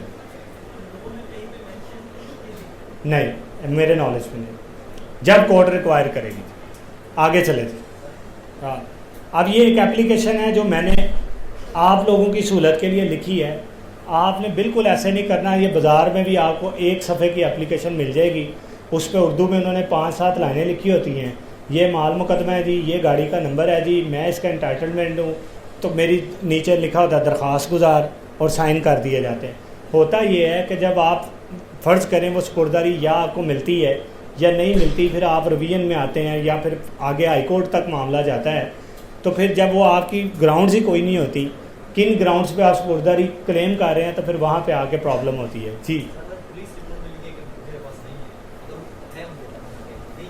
महकमाना कार्रवाई, पुलिस का हर वो काम जो पुलिस ने करना है अगर वो नहीं करती तो आपके पास रेमेडी मौजूद है, आप उनके फोरम इस्तेमाल कर सकते हैं। आपको लगता है कि ये पुलिस ने गाड़ी अगर तो वो डॉक्यूमेंट्स पे आ गई है ना, FIR में लिखी गई है, फिर कभी भी नहीं वो कह सकते क्योंकि वो इस चीज़ को जाहिर करती है कि ये हमने अपने कब्ज़े में ली है। बैलर लेकर रिकवर करने से ही कह रहा हूँ, प्रैक्टिस चलती है ये। देखिए जी, सबसे ऊपर आप लिखेंगे in the court of learned area magistrate police station Shadman Lahore, ये मैंने कोई भी लिख दिया फर्जी, ठीक है जी। जो अप्लाई करने वाले हैं वो खालिद महमूद साहब हैं, उनका नाम पता आएगा, ये कंप्लेनेंट भी हैं, इन्होंने FIR भी करवाई हुई है और एप्लीकेंट भी हैं। रिस्पोंडेंट पे स्टेट आ गई, इस तरह इसका टाइटल आएगा जी, application under section 156A CRPC for स्पुर्दारी 516 फॉर स्पुर्दारी of a car number so and so, सारा इंजन नंबर चेसी नंबर लिख के ऑन बिहाफ ऑफ कंप्लेनेंट। फिर हम FIR का नंबर लिखते हैं, जिस तारीख की FIR है उसकी डेट लिखते हैं, उसका ऑफेंस लिखते हैं, थाना लिखते हैं और डिस्ट्रिक्ट लिखते हैं।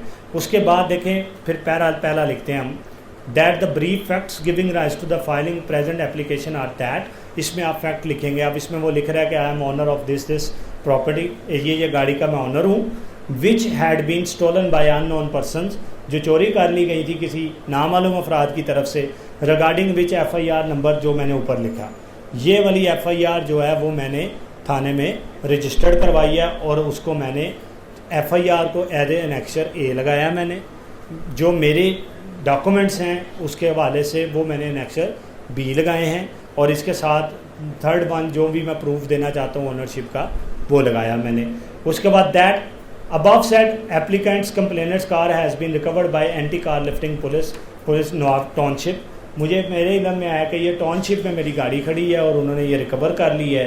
That applicants petitioner car is now in custody of anti car lifting police station Nawab township Lahore and has been kept an open place and if the same is not handed over. ये देखें ये बाप की grounds आ गई कि उन्होंने open place पे खड़ी की हुई है।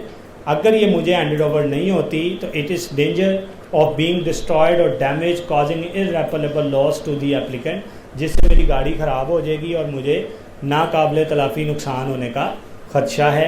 That the above said car is no more required by inquiry officer and any car lifting police and keeping in custody will not serve any positive purpose. अब मेरी गाड़ी जो है वो इनको किसी इंक्वायरी, किसी ट्रायल या किसी इन्वेस्टिगेशन में रिक्वायर्ड नहीं है। उसके बाद दैट द एप्लीकेंट अंडरटेक्स, ये बात जो मैं आपको बता रहा था, मैं कह रहा कि मैं अंडरटेकिंग देता हूँ to keep the said car in, भाईजान आपका क्वेश्चन आ गया, to keep the said car in safe custody and also undertakes to produce the same as when required desired by the police और एनी कोर्ट ऑफ लॉ। जब जहाँ मुझे police कहेगी या कोई भी कोर्ट जो मेरे से रिक्वायर करेगी कि इस गाड़ी को प्रोड्यूस कर दिया जाए तो मैं इसको प्रोड्यूस करूँगा। ठीक है जी। उसके बाद अगली बात, दैट इफ़ द स्पुर्दारी of said car is handed over to the applicant, अगर ये कार की स्पुर्दारी मुझे देते हैं तो he is ready to furnish security in tight satisfaction of this learned को, तो मैं श्योरिटी भी जमा करवाने के लिए तैयार। बात समझ आ रही है। उसके बाद आपने लिखना है that in above circumstances and in the interest of justice that the स्पुर्दारी ऑफ दिस व्हीकल, ठीक है जी, मुझे दी जानी चाहिए। नीचे आपने प्रेयर करनी है, इसी तरह का आपने एक एफिडेविट लगाना है उस बंदे का, और उसके साथ आपने अपना इंडेक्स लगाना है और आपने इसको फाइल कर दें। ओके। अब जैसे ही आप फाइल करेंगे ये वाली एप्लीकेशन, इसी एप्लीकेशन के ऊपर कोर्ट, ये बेटे देखें क्या चीज़ है ये, इसी एप्लीकेशन के ऊपर सबसे पहला स्टेप होगा कि जो है नोटिस जो है वो, और रिपोर्ट के लिए नोटिस इशू किए जाएंगे SHO को या कंसर्न IO को। जैसे ही रिपोर्ट आ जाएगी फिर कोर्ट आफ्टर सेटिस्फेक्शन, जब कोर्ट को ये अच्छा लगेगा कि ये किसके पास जानी चाहिए, तो उसका प्रॉपर ऑर्डर हो जाएगा। ऑर्डर होने के बाद आप श्योरिटी जमा कराएंगे, श्योरिटी जमा कराने के बाद आपको रोक कार मिलेगी, वो लेके आप थाने चले जाएंगे और आपकी जो गाड़ी है या जो भी आपकी प्रॉपर्टी है उसको हैंड ओवर कर दिया जाएगा। ओके। कोर्ट ऑर्डर में लिखती है कि applicant is directed to deposit the surety amount within 3 days, 7 days, 5 days after the order. जी सर वो अक्सर ये होता है कि subject to that submission of surety, हाँ, जब तक आप जमा नहीं कराएंगे आपको रोक कार नहीं मिलेगी, और ये इसी तरह ही ऑर्डर होता है। जी एनी क्वेश्चन?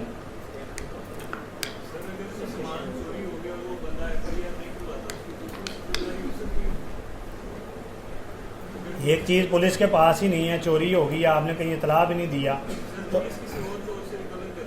जो भी है आपने तो कहीं नहीं ना कहा कि ये मेरी चोरी हुई है, उस पर आप खामोश हैं, कोर्ट आपके राइट पे खामोश है। वो माल खाने में जमा हो जाती चीज़ें।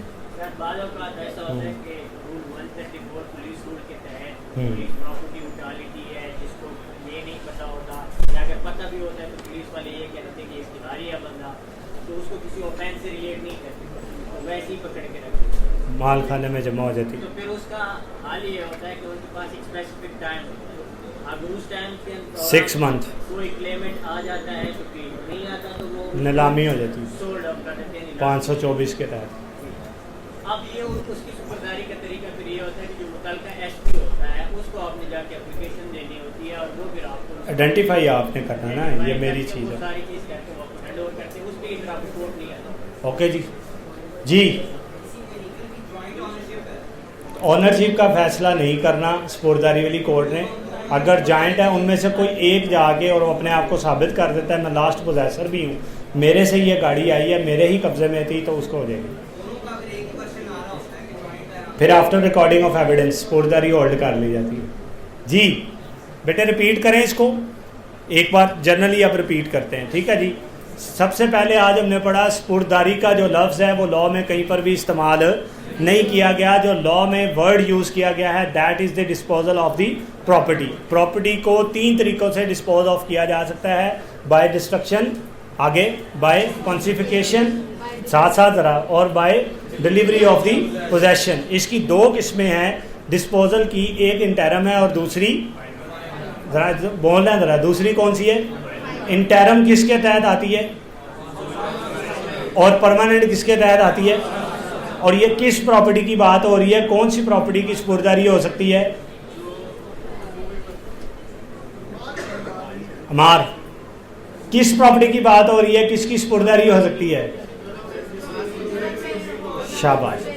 ऐसी प्रॉपर्टी जो किसी जुर्म में इस्तेमाल हुई है या ऐसी प्रॉपर्टी जिसके मुतलका कोई जुर्म हुआ है, ठीक है जी। ऑर्डर कौन करेगा? कोर्ट। कब करेगा? जब कोर्ट को महसूस होगा, व्हेन द कोर्ट में थिंक्स फिट, ठीक है जी। ये किसको जा रही है? ठीक है, 516A के तहत फिर प्रॉपर्टी को इंटरमली डिस्पोज ऑफ किया जाएगा और उसके बाद फिर 3 प्रोवाइजोस ने बताए कि कौन सी प्रॉपर्टी है जिसको डिस्पोज ऑफ नहीं किया जाएगा, जिसकी स्पुर्दगी आपको नहीं मिलेगी। कौन सी है पहली प्रॉपर्टी? कौन सी है जिसकी स्पुर्दगी नहीं मिलेगी? धमाकादार जो मवाद है, जो एक्सप्लोसिव सब्सटेंसेस है। दूसरा, ड्रग्स का क्या किया जाएगा? और उसको कोर्ट प्रोसीडिंग के लिए उसमें से क्या कर लिया जाएगा? उन सैंपल्स को क्या समझा जाएगा? और बाकी प्रॉपर्टी का क्या किया जाएगा? बाकी प्रॉपर्टी का क्या किया जाएगा? अब आ जाए 517 में। 517 क्या कहता है कि ये कौन से ऑर्डर होंगे और ये कब किए जाएंगे? जब ट्रायल कंक्लूड हो जाएगा। या प्रॉपर्टी को क्या कर दिया जाएगा? डिस्ट्रॉय कर दिया जाएगा। या प्रॉपर्टी को क्या कर लिया जाएगा? या प्रॉपर्टी को डिलीवर कर दिया जाएगा। किसको? जो लॉफुल पोजेसर भी है और लॉफुल इंटाइटल भी उसने शो कर दिया। ओके, और अगर उसके खिलाफ अपील आती है देन क्या होगा? और अगर चीज़ें जो हैं वो इस नेचर की हैं जो जल्दी से ख़राब होने वाली हैं, तो फिर उसको 30 दिन का इंतज़ार नहीं किया जाएगा। ये था लॉ। अब जब हमने इसकी स्पुर्दगी करवानी है तो हमें क्या फ़ाइल करना पड़ेगा? कहाँ फ़ाइल करनी पड़ेगी? उसके बाद मैजिस्ट्रेट साहब क्या करेंगे? रिपोर्ट, ठीक है जी, रिपोर्ट तलब करेंगे। रिपोर्ट आने के बाद क्या होगा? ऑर्डर होगा। ऑर्डर आने के बाद आप लोग क्या करेंगे? श्योरिटी जमा कराएंगे। श्योरिटी जमा कराने के बाद क्या होगा? रोबकार मिलेगी। रोबकार लेके किधर जाएंगे? और फिर आपको क्या कर दिया जाएगा?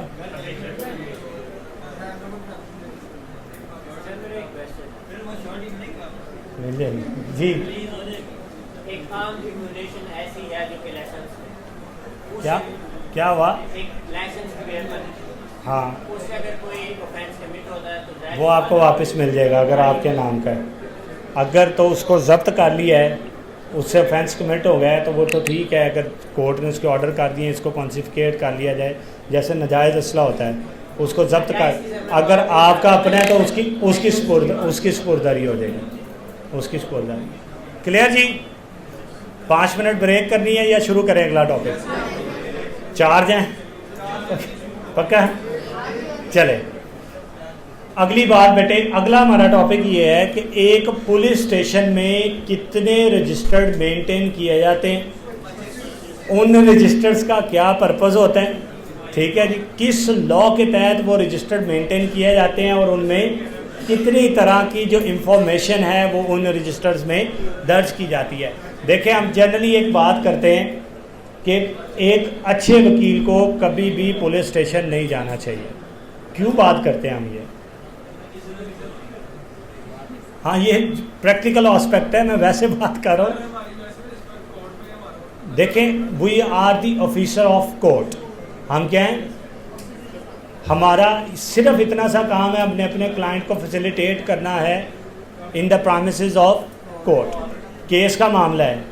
अब आप ये कह के जान नहीं छुड़ा सकते, मैं तो नहीं थाने जा सकता, मेरा तो काम नहीं है। थाना आपके पास खुद होना चाहिए ना। आपने अपने क्लाइंट को अगर हेल्प आउट करना है तो फिर थाना आपके पास होना चाहिए। ये मेरा मानना है कि ये 25 रजिस्टर्स के बारे में आपको इन्फॉर्मेशन होनी चाहिए और पता होना चाहिए कि पुलिस की वर्किंग कैसे होती है, कहाँ पे इनको दबाया जा सकता है, कहाँ पे देखा जा सकता है कि इनकी जो वर्किंग है वो ट्रांसपेरेंट नहीं है, कहाँ पर इन्होंने 2 नंबरी लगाई है और कहाँ पे आपके जो मुलज़म है या जिसके ख़िलाफ़ आपने FIR में पेश हुए हैं, जो भी इन्होंने किया कार्रवाई, कहाँ पे आप इनके केस में डेंट डाल सकते हैं। अगर आपको पता है कि इसकी ये जिम्मेदारी थी, एक क्रिमिनल प्रैक्टिस करने वाले बंदे के लिए ज़रूरी है कि उसने पुलिस रूल्स एंड ऑर्डर ज़रूर पढ़े होने चाहिए। अब आप देखें, ये जो नारकोटिक्स के अमूमन केसेस होते हैं ना, अक्सर हमने ये उनसे सवाल पूछना होता है, अच्छा इतने बजे जब आपने इसको पकड़ा तो सुबह कितने बजे आप ड्यूटी कर रहे थे? वो कहता है जी मैं तो 8 बजे का ड्यूटी पे आया हूँ। कितने बंदों को चेक किया है? वो कहता है जी नाके पे खड़े हैं, मेरा ख्याल 150 गाड़ी चेक कर ली। ये कौन सी थी? ये तो 151 वाली थी। अच्छा फिर कितना टाइम लगा? इसकी तलाशी ली, 2-3 घंटे लग गए। हाँ लग गए। फिर इसको पकड़ा। फिर वो जब आपको जवाब देता रहता है, फिर हम उसका रोज़नामचा मंगाते हैं कि इसको देखें उस दिन इसकी ड्यूटी किधर थी। रजिस्टर नंबर 2 मंगवाते हैं हम। फिर उससे पूछते हैं कि आपकी तो ड्यूटी दर्ज नहीं है, तुसी तो थाने भाईजान 6 बजे आ रहे हो, तो आप तो उधर थे ही नहीं, ये तो सारी कार्रवाई फेक है। तो इस तरह ये एक एग्जांपल दी है मैंने, ठीक है। इसी तरह रोड सर्टिफिकेट का रजिस्टर होता है, रजिस्टर नंबर 21, ठीक है। जो भी चीज़ थाने से आपने सैम्पलिंग के लिए लेके जानी होती है, जो चीज़ थाने में जब्त की होती है, उसका रोड सर्टिफिकेट लेना ज़रूरी होता है। तो हम उनसे पूछते हैं अच्छा रोड सर्टिफिकेट लिया था? वो कहता है जी लिया था। अब जो नारकोटिक्स के लिए ज़रूरी है कि उसकी सैम्पलिंग विदिन 48 आवर्स, शायद विदिन 48 आवर्स उसकी हो जानी चाहिए। बाज़ का तो हम डेट देखते हैं, रोड सर्टिफिकेट कटा होता है 7 दिन के बाद का, तो प्रॉपर्टी तो जानी थी PFSA में 3 दिन में, तो आप तो प्रॉपर्टी को लेकर निकले हैं 7 दिन के बाद, तो इसलिए आपका ये काम ये तो फेक हो गया सारा। तो इसलिए पुलिस रजिस्टर्स की इंफॉर्मेशन आपके पास होना बहुत ज़रूरी है, ठीक है जी।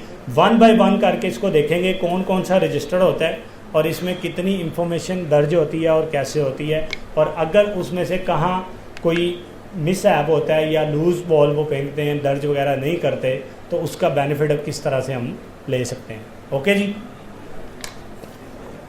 कितने रजिस्टर होते हैं जी? चले पहले मैं आपको बता दूं कि इन रजिस्टर्स को रखने का पर्पस क्या है। आप देखें, ये एक जनरल परसेप्शन है कि ये जो पुलिस है, डिपार्टमेंट है, ये अपना काम आर्बिट्रेरी इन नेचर करते हैं, ये कि मन मर्जी करते हैं, ज़्यादती करते हैं। ये एक जनरल सा कंसेप्ट है। इनकी इस वर्किंग को ट्रांसपेरेंट करने के लिए ये इनके ऊपर वाजिब है, जो पुलिस रूल्स एंड ऑर्डर हैं 1934 के, उसका चैप्टर नंबर 22 है, आगे उसके ऑनवर्ड्स पार्ट्स हैं, इसके मुताबिक इनके लिए ज़रूरी है कि इन्होंने ये जो रिकॉर्ड है, ये जो रजिस्टर्स हैं, ये मेंटेन करने हैं, और इनका बुनियादी मकसद यही है कि इनकी सारी जो वर्किंग है उसको ट्रांसपेरेंट करना है।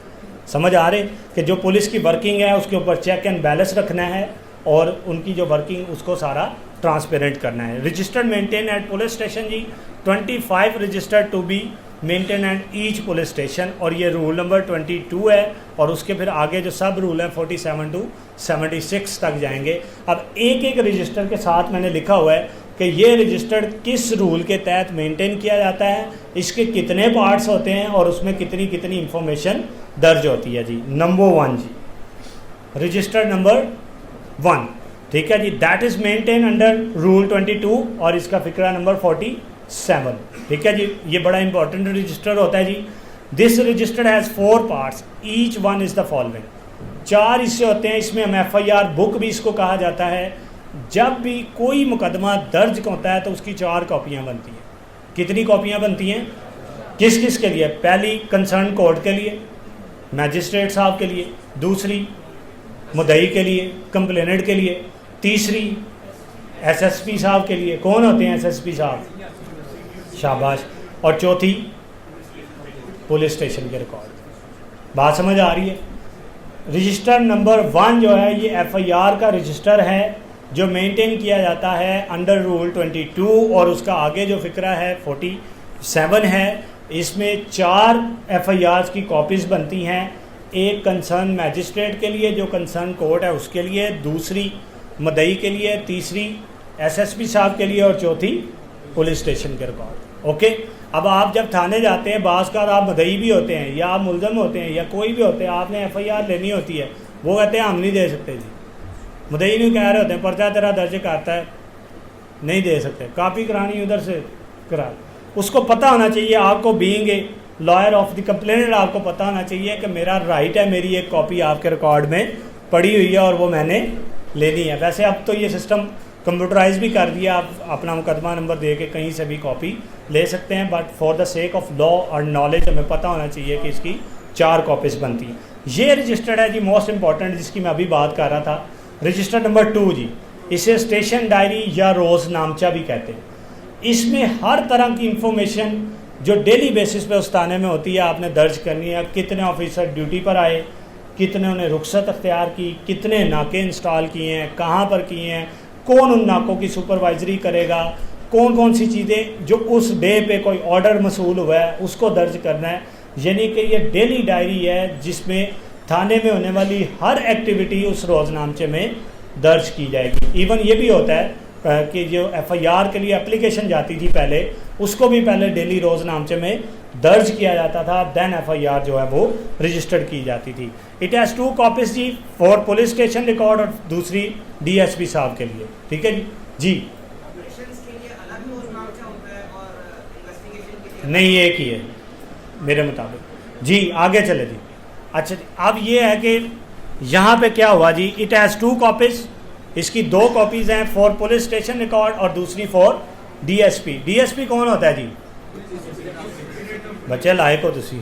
The number and the description of cattle seized in connection, detail of the visit of convict, release and remission. ये मैंने 3-4 मिसालें लिखी हैं कि जो जो उस दिन में एक्टिविटी हुई होगी उसका आपने थाने में इंदराज लाजमी करना है। और कहाँ पर लिखना है? रजिस्टर नंबर 2 में।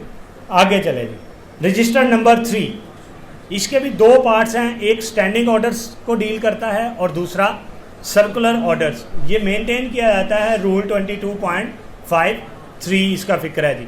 अब स्टैंडिंग ऑर्डर्स वो जो उसके मुतलका जो डीआईजी का, आईजीपी का या एसपी का जो भी ऑर्डर है जो उस दिन उसने अगर किया है तो उसको रजिस्टर नंबर 3 में लिखा जाएगा। फ़र्ज़ करें आईजी साहब ने ऑर्डर किया जी आज के बाद यूनिफॉर्म में वीडियो कोई नहीं बनाएगा, ये जनरली पीछे ऑर्डर भी हुआ है ना एक, ठीक है जी। उसको आपने रजिस्टर नंबर 3 में दर्ज कर लेना है कि ये आज ऑर्डर है, हमारी जो सुपीरियर अथॉरिटीज़ हैं उनकी वजह से, तो आज से थानों में ये रूल अभी आज से पहले एक ये भी जनरल मिसाल दे रहा हूँ कि जिसने शॉर्ट निकर पहनी होगी उसको थाने में एंटर नहीं किया जाएगा, पता है, ये भी एक स्टैंडिंग ऑर्डर था, ठीक है जी। उसको इस तरह के ऑर्डर्स जो वहाँ के जो सुपीरियर अथॉरिटीज़ की तरफ से हैं वो दर्ज किए जाएंगे और दूसरे सर्कुलर्स हैं issued for the instruction and guidance for the police. अब ये ऑर्डर हो गए और वो सर्कुलर हो गए जो किसको डील कर रहे हैं? पुलिस के कंडक्ट को। इसको रजिस्टर नंबर 3 में लिखना ज़रूरी है। अभी तक 3 हुए, पहला एफआईआर का रजिस्टर, दूसरा रोज़नामचा, तीसरा जो स्टैंडिंग ऑर्डर्स और सर्कुलर्स आते हैं, ठीक है जी। नंबर 4 जी, एब्सकॉन्डर एंड डिजर्टर्स, इश्तिहारी, ठीक है जी, जिसको आप आम ज़ुबान में इश्तिहारी कहते हैं।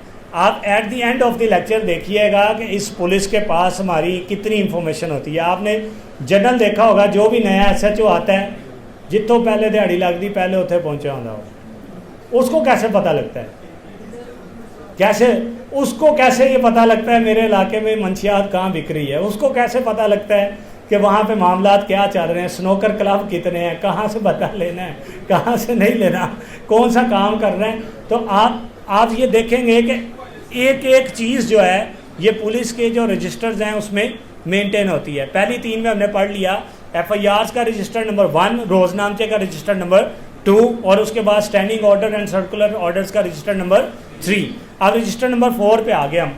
उस इलाके में जितने लोग जो किसी भी अदालत से इश्तिहारी हैं उनका भी रिकॉर्ड दर्ज होगा अगर उनके ऊपर उसी थाने की एफआईआर हैं, और उसके अलावा ये भी रिकॉर्ड दर्ज होगा कि वो किसी और थाने में उनके ऊपर एफआईआर थी और ये उस और थाने के भी ये इश्तिहारी हैं।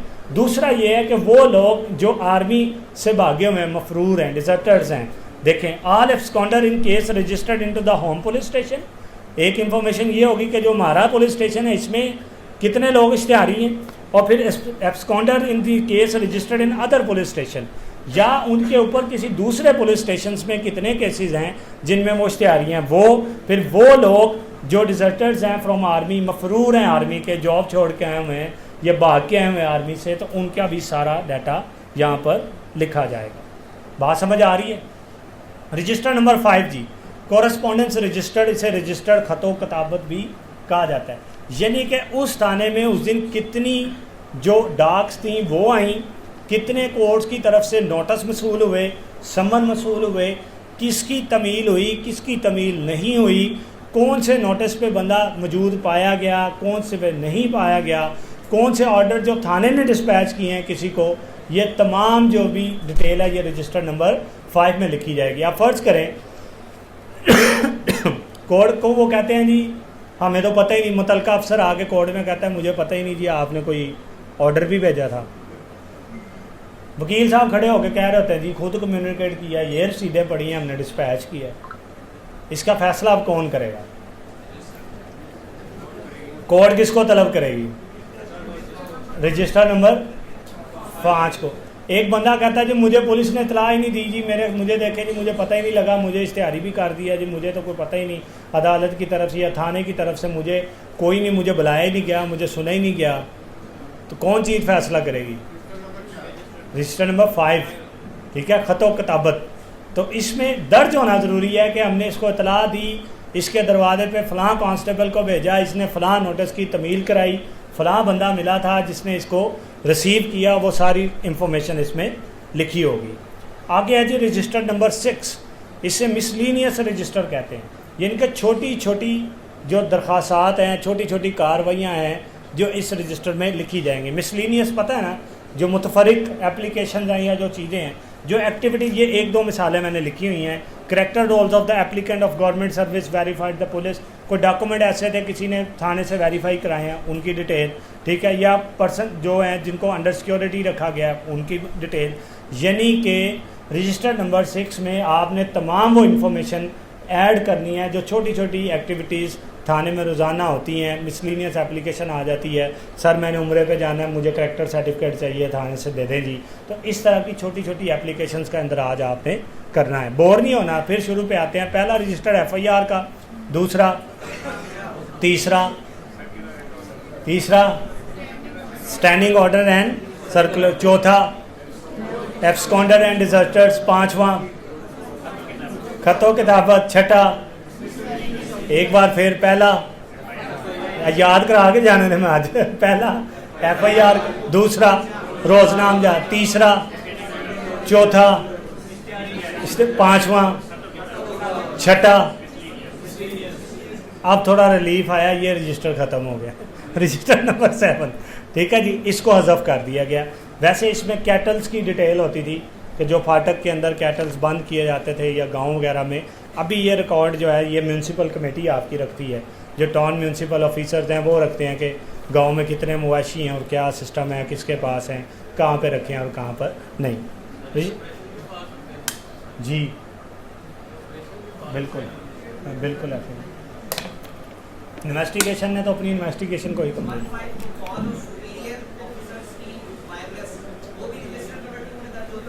जो एक्टिविटी उधर होगी ना वो रजिस्टर में ज़रूर होनी है। उस दिन कितने लोगों की एप्लीकेशन आई, कितनों का डिस्प्यूट आया, कितनों पे हमने 751 की, कितनी रेड की, कितने नाके लगाए, कितने ऑफिसर ड्यूटी पे आए, कितने छुट्टी पे थे, वो सारी चीज़ें उसमें लिखनी है आपने।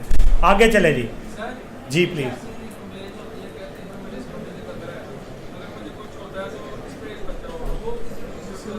पुलिस में आपने वही एप्लीकेशन देनी है जो रिलेटेड है कमीशन ऑफ ऑफेंस जिसमें कमिट होता है या कोई चीज़ ऐसी है। महज खदशे के ऊपर आप सिर्फ ये एप्लीकेशन जाके दे देते हैं, वो मुतफरिक जो रजिस्टर है उसमें आप दर्ज कर लेंगे कि ये बंदा ये महफिल करा रहा है, इसको लगता है यहाँ पे खदशा है, सिक्योरिटी सीख करने आया, इसको सिक्योरिटी दे दी गई। वो जो मिसलीनियस एप्लीकेशन वाला रजिस्टर है ये उसमें चलेगा। आगे जी, adult criminal tribes registered and male children tribes registered, ये ट्राइब्स कबीलों को कहते हैं। इसमें ये इंफॉर्मेशन दर्ज होती है कि इस लोकेलिटी में कितने तरह के लोग रहते हैं, उनकी ज़ात पाक, कबीले, रहन सहन, रस्म व रिवाज, ये सारी चीज़ें उसमें दर्ज की जाती हैं। क्योंकि पता लगता है फिर थाने में कि अक्सर जब क्राइम हो रहा होता है या किसी के बारे में एक्सेस कर रहे होते हैं तो ये चीज़ें लिखी जाती हैं, ये बरादरी है, यहाँ पर ये बैठे हैं, इन लोग ज़्यादातर इन लोगों में चोरी चकारी है। बताते हैं ना पुलिस वाले कि ये जो गांव है, इस स्पेसिफिक गांव में ये जो इस तरह की वारदात है ये ज़्यादा होती हैं। तो ये सारी चीज़ें रजिस्टर नंबर 8 में लिखी जाएंगी। आगे आएगी, ये भी इसी से रिलेटेड है, लेकिन इसमें ज़रा डिटेल से चीज़ें लिखी जाती हैं। रजिस्टर नंबर 9 में इसके 5 पार्ट्स होते हैं। इसे दही जराइम रजिस्टर्ड भी कहा जाता है। उसमें हमने ट्राइब्स के बारे में पढ़ा कि अडल्ट मेंबर कितने हैं, छोटे कितने हैं, क्रिमिनल्स कितने हैं इसमें। अब इसमें ये बताएगा कि इस गांव में किस किस तरह के लोग हैं और कैसे जो जुर्म है वो कमिट किए जा सकते हैं। Notes on the village community के बारे में लिखा जाता है। द क्राइम रजिस्टर्ड है कि कितने केसेस हुए हैं, कितने पंचायत ने डिसाइड कर दिए, कितनों पे FIR हुई होगी। ये भी पुलिस को पता होता है कि यहाँ डिस्प्यूट आया था और फलां जो गांव का नंबरदार था और या फलां जो बड़ा था या चेयरमैन था उसने इस डिस्प्यूट को रिजॉल्व कर दिया था। कल को दोबारा कभी लड़ाई होती है तो वो अपने रजिस्टर में चेक करते हैं कि इन दोनों ग्रुपों की कोई ज़ाती रंजिश तो नहीं थी पुरानी। अब आप देखें मर्डर ट्रायल होते हैं, बाज़ का अननोन बंदा मर्डर कर जाता है और पुलिस अपनी खुफिया तफ्तीश में इसी तरह पहुंचती है। वो भी पुराने रिकॉर्ड देखती है कि इनका कभी गांव में किसी के साथ डिस्प्यूट तो नहीं हुआ। वो रजिस्टर नंबर फिर 9 में लिखा होता है कि ये इनका डिस्प्यूट हुआ था, ये पंचायत में निबड़ गया। Case trace to the village, कितने के केसेस होते हैं, इसमें कितने डाउटफुल करैक्टर के लोग हैं और क्राइम इसमें विलेज में कौन से होते हैं, ये तमाम जो रजिस्टर्ड है ये रजिस्टर्ड नंबर 9 में आपका डाटा, ये जो मैं आपको बात बता रहा था। अब रजिस्टर नंबर 9 में अगर हमारा इलाका है तो हमारे इलाके में लिखा होगा यहाँ कितने लोग रहते हैं, कितने इनके झगड़े हुए होंगे, कितनी पंचायतें हुई होंगी, किस नेचर के ये लोग रहते हैं, क्राइम किस तरह का करते हैं, ये सारी डिटेल है। आगे आ गया 10 नंबरी। ये क्या था 10 नंबरी? आगे इसको एक्सप्लेन करेगा वो। 10 नंबरी क्या होता है जी? पढ़ लिया आपने। रजिस्टर्ड निगरानी बदमाश। अभी तो लिस्टें तैयार की थी लास्ट टाइम, आपको याद होगा। हर थाने ने अपनी लिस्ट मेंटेन की थी कि एक इलाके की लिस्ट बनाए, इसमें कितने लोग हैं जो बदमाश हैं। आपको ही कहते हैं, अक्सर तारुफ करा रहे होते हैं लोग किसी महफल में, ये 10 नंबरी बदमाश है। ये आम आदमी भी कह रहा होता है 10 नंबरी बदमाश है। वो फिर आम आदमी को तो नहीं समझ आती ये 10 नंबरी क्या है। तो आपको आज से समझ आ जानी चाहिए 10 नंबरी बदमाश वो है जिसका थाने के 10 नंबर रजिस्टर्ड पे नाम लिखा हुआ कि ये इस इलाके में बदमाश रहता है, उसको 10 नंबरी बदमाश कहते हैं। तो इस रजिस्टर में कोर्ट ने, जो पुलिस स्टेशन है, इसने सर्विलियंस करनी है, निगरानी करनी है, कितने बैड करैक्टर के लोग हैं, कितने यहाँ पर रहते हैं, कितने यहाँ से हिजरत कर गए हैं, कौन से बदमाश हैं, किन एक्टिविटीज़ में ये इन्वॉल्व हैं, तो उनका डाटा लिखा जाएगा।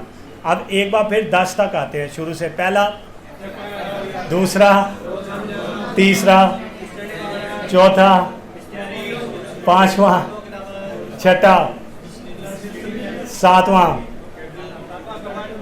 आठवां, नौवां अबाउट विलेज और 10वां जिसमें बदमाशों की निगरानी की। यहाँ तक ओके है जी? हाँ बिजी है। अब वो लिख तो रहे होते हैं बेचारे, जब भी थाने में जाएं कुछ ना कुछ उन्होंने पेंसिल पकड़ी होती है, कार्बन पेपर नीचे लगाया होता है, लिखी जा रहे होते हैं, वो यही चीज़ें होती है। मुहर्रिर बैठा होता है, फिर वो दूसरे लोग बैठे होते हैं। चले जी, अच्छा जी, रजिस्टर नंबर 11 जी, index history sheets and personal files. ये पुलिस के ऊपर लाजिम है कि उसने ये जितनी एक्टिविटीज़ महीने में होती हैं और उसकी जो पेंडिंग हिस्ट्री है उसका इंडेक्स बनाना होता है। फ़र्ज़ करें लिस्ट बदमाशें हैं तो एक इंडेक्स रजिस्टर होता है, उसमें देख लिया जाता है ये पेज नंबर इतने पे है। तो ये स्पेशली तैयार किया जाता है कि जब एसएसपी साहब विज़िट करते हैं, और इसी रूल के मुताबिक एसएसपी साहब के लिए लाजिम है कि उन्होंने 2 ईयर में और लाजमी जो है वो थाने का विज़िट करना है। तो आपने उनके लिए इंडेक्स बना के रखा होता है कि सर इस तरह के क्राइम होते हैं, ये इंडेक्स है, सर ये जो एरिया फलाना है इसमें इतने लोग रहते हैं, सर ये उसका इंडेक्स है। तो ये सारी चीज़ें उन्होंने रजिस्टर नंबर 11 में मेंटेन की होती है। आगे 12 जी, register of information sheets consist of registered information sheet dispatch and received copies of lookout notice received. जो ख़तो किताबत का रजिस्टर था उसमें उसके बाद आपने रजिस्टर नंबर 12 में जाके इसको दर्ज करना है। जितने नोटिस आपके तमील हो गए हैं, जो ख़त्म हो गए हैं, अब उनकी दोबारा ज़रूरत हमें नहीं है, तो वो फिर रजिस्टर नंबर 12 में आप जाकर उसको लिख देंगे कि ये प्रोसेस जो है ये डन हो गया। रजिस्टर नंबर 13, कोई गजेटेड ऑफिसर, कोई मिनिस्टर, कोई बड़ा पुलिस का सरबराह अगर थाने की इंस्पेक्शन के लिए आता है तो वो कुछ नोट्स लिखेगा। कि इस थाने में मैंने ये चीज़ें देखी हैं और ये चीज़ें आपने इम्प्रूव करनी है। जो भी वो सजेशन दे के जाता है उसको रजिस्टर नंबर 13 में लिखा जाएगा। डेट्स ऑफ ऑल इंस्पेक्शंस, इसमें लिखा जाता है कितनी की इंस्पेक्शन थाने की हो चुकी हैं। Any matter requiring attention officer incharge, SHO ने की हैं, जिसने भी की हैं। Note should be made in the register of matter permanently effecting the condition of police station. जो उस गजेटेड ऑफिसर को लगेगा कि इस थाने के लिए ये इंप्रूवमेंट होनी चाहिए, मुझे ये बात का, तो वो रजिस्टर 13 तलब करके लिखते हैं कि मैं आया था SHO से हो रहा था, रजिस्टर नंबर 13 में उसने लिखा ड्यूटी थी इस थाने में ये चीज़ की मुझे फुकदान नज़र आया, इसको इम्प्रूव करें। तो जो भी वो सजेशंस दे के जाएगा गजेटेड ऑफिसर अपने विजिट के दौरान, तो वो वहाँ पर लिखना ज़रूरी है। रजिस्टर नंबर 14 जी, फाइल बुक और इंस्पेक्शन रिपोर्ट। उसके बाद अगर उसकी इंस्पेक्शन की आपने किसी को रिपोर्ट करनी है, फ़र्ज़ करें कि जी कल मिनिस्टर साहब आए थे, गजेटेड ऑफिसर था, IG साहब आए थे और उन्होंने ये मैटर जो है रिपोर्ट किया और इसको पॉइंट आउट किया। अब आप चाहते हैं कि इसकी रिपोर्ट कहीं की जाए, तो उसकी रिपोर्ट बनाई जाएगी और उस रिपोर्ट को inspection report book register number 14 में लिखा जाएगा। 13 में वो लिख गया नोटिस, ठीक है जी। रजिस्टर 13 में वो अपने व्यूज़ लिख के आके जो भी ऑफिसर था जिसने इंस्पेक्शन की, तो आपने उसकी रिपोर्ट बना के रजिस्टर नंबर 14 में लिखनी है। बात समझ आ रही है?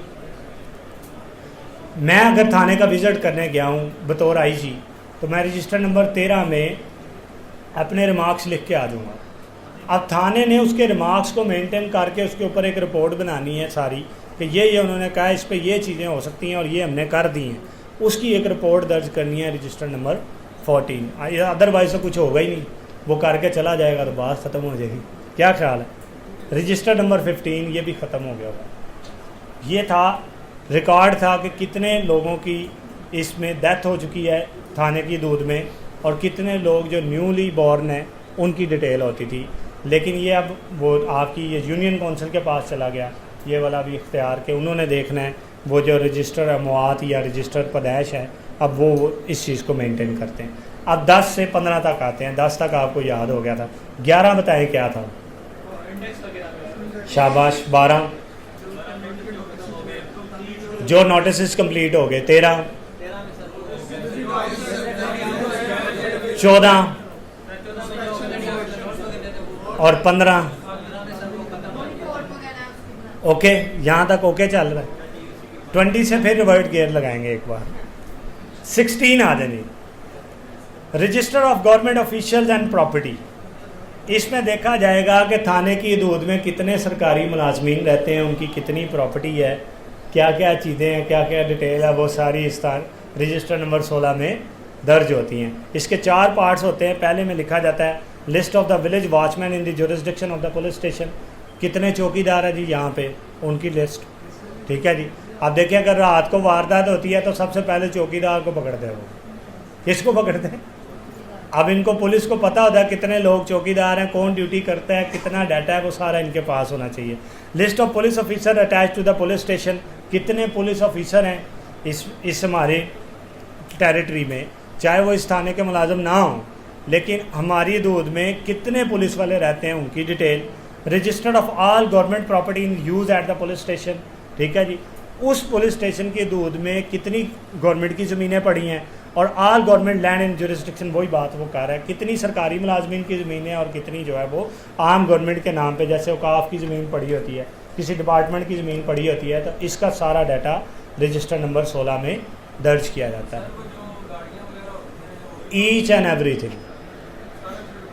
एवरीथिंग जो भी प्रॉपर्टी है गवर्नमेंट की या जो ऑफिसर वहाँ पे रहते हैं, वो सारा कुछ रजिस्टर नंबर 16 में लिखा जाएगा। आ गया रजिस्टर नंबर 17, ठीक है, जो पूछेंगे सब कुछ है, ठीक है। इसमें वो बताएंगे कि इस इलाके में रहने वाले लोगों के पास कौन कौन से लाइसेंस मौजूद हैं। अब ये 6 तरह के मैंने वैसे पॉइंट आउट किए हुए हैं। असला लाइसेंस कितने लोगों के पास है, कितनों के पास नहीं। जितने उस एरिया में रजिस्टर्ड असला लाइसेंस होंगे उनका रिकॉर्ड रजिस्टर नंबर 17 में लिखा जाएगा। जितने पेट्रोलियम लाइसेंस होंगे, जितने ड्रग लाइसेंस होंगे, फार्मास्यूटिकल्स वाले, तो ये मैंने सारा लिखा हुआ है अंदर। ये तमाम चीज़ों का रिकॉर्ड रजिस्टर नंबर 17 में रखा जाएगा। फ़र्ज़ करें एक थाना है और उसके हदूद में वो कहते हैं जी 52 लोग हैं जिनके पास रजिस्टर्ड असला मौजूद है, वो पुलिस को पता होता है, फिर वो इसीलिए सरेआम जो है वो लेके कोई छत पे खड़ा होता है, कोई गाड़ी है तो उसके साथ ट्रैवल कर रहा होता है, तो ऐसी बात नहीं होती है कि ये थाने के इल्म में नहीं है। तो इसलिए फिर उसको पुलिस वाले कुछ नहीं कहते कि वो ऑलरेडी दर्ज होता है रजिस्टर 17 में उसकी डिटेल कि ये फ़लाँ शख्स है, ये प्रॉपर्टी डीलिंग का काम करता है या कोई भी काम करता है, इसने अपने लिए रजिस्टर्ड हथियार रखे हुए हैं, वो उसने दर्ज कराए हुए हैं, ये उसका परमिट है, ये सारी डिटेल है, फिर उसको मुतलका जो थाना है वो तंग नहीं करता। नहीं, अगर तो कंपनी से गार्ड लिए, गार्ड का असला होगा ना जी। इस रजिस्टर्ड की हद तक सिर्फ ये है कि रजिस्टर्ड 17 में पुलिस ने रिकॉर्ड मेंटेन करना है कि मेरे एरिया में इस पुलिस स्टेशन की हदूद में कितने लोग ऐसे हैं जिनके पास असला लाइसेंस है, कितने लोग ऐसे हैं जिनके पास पेट्रोलियम के लाइसेंस हैं, कितने लोग ऐसे हैं जिनके पास फार्मेसी के लाइसेंस हैं, कितने लोग ऐसे हैं जिनके पास कल्टीवेशन के लाइसेंस हैं। तो ये सारी जो डिटेल है ये रजिस्टर नंबर 17 में पुलिस ने लिखनी है। बेटे ये पुलिस की काम है, आपका असला है, आप पकड़े जाते हैं, आप उसको कहते हैं भाईजान ये मेरा परमिट है, वो फिर आपके क्वाइफ लिखते हैं, आपकी चीज़ें देखते हैं, आपको छोड़ देते हैं, तो वो उनके पास दर्ज होगी ना जी। आगे चले रजिस्टर 18 जी, receipt book for arms and ammunition of military stores. Military officers कितने हैं, इधर मिलिट्री के कोई स्टोर है थाने में, फ़र्ज़ करें पिंडी वाली साइड पे चले जाएं तो पुलिस के पास ये इन्फॉर्मेशन होती है ये मिलिट्री का स्टोर है, इधर इतना असला पड़ा हुआ है, इतने हथियार पड़े हुए हैं, इतनी चीज़ें पड़ी हुई हैं।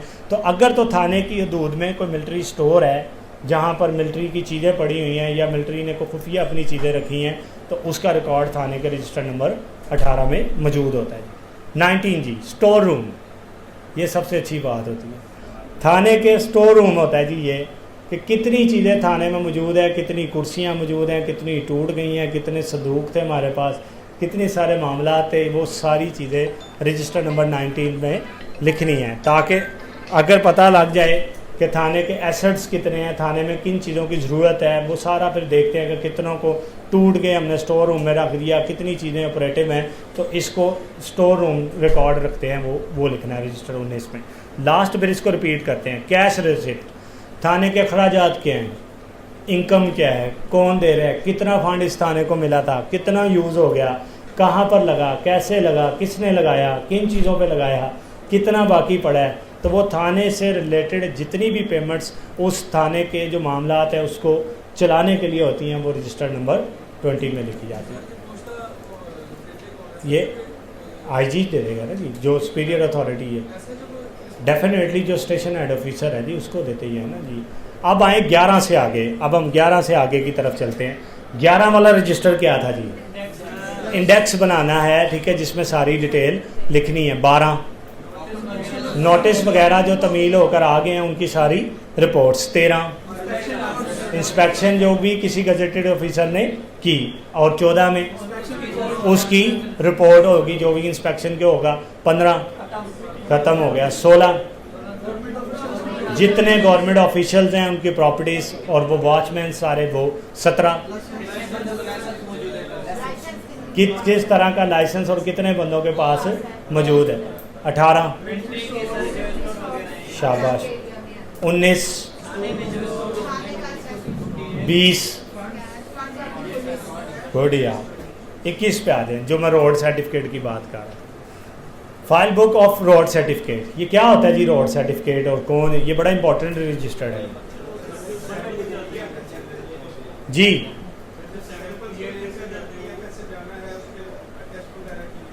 शाबाश। सेफ कस्टडी क्या होती है? हाँ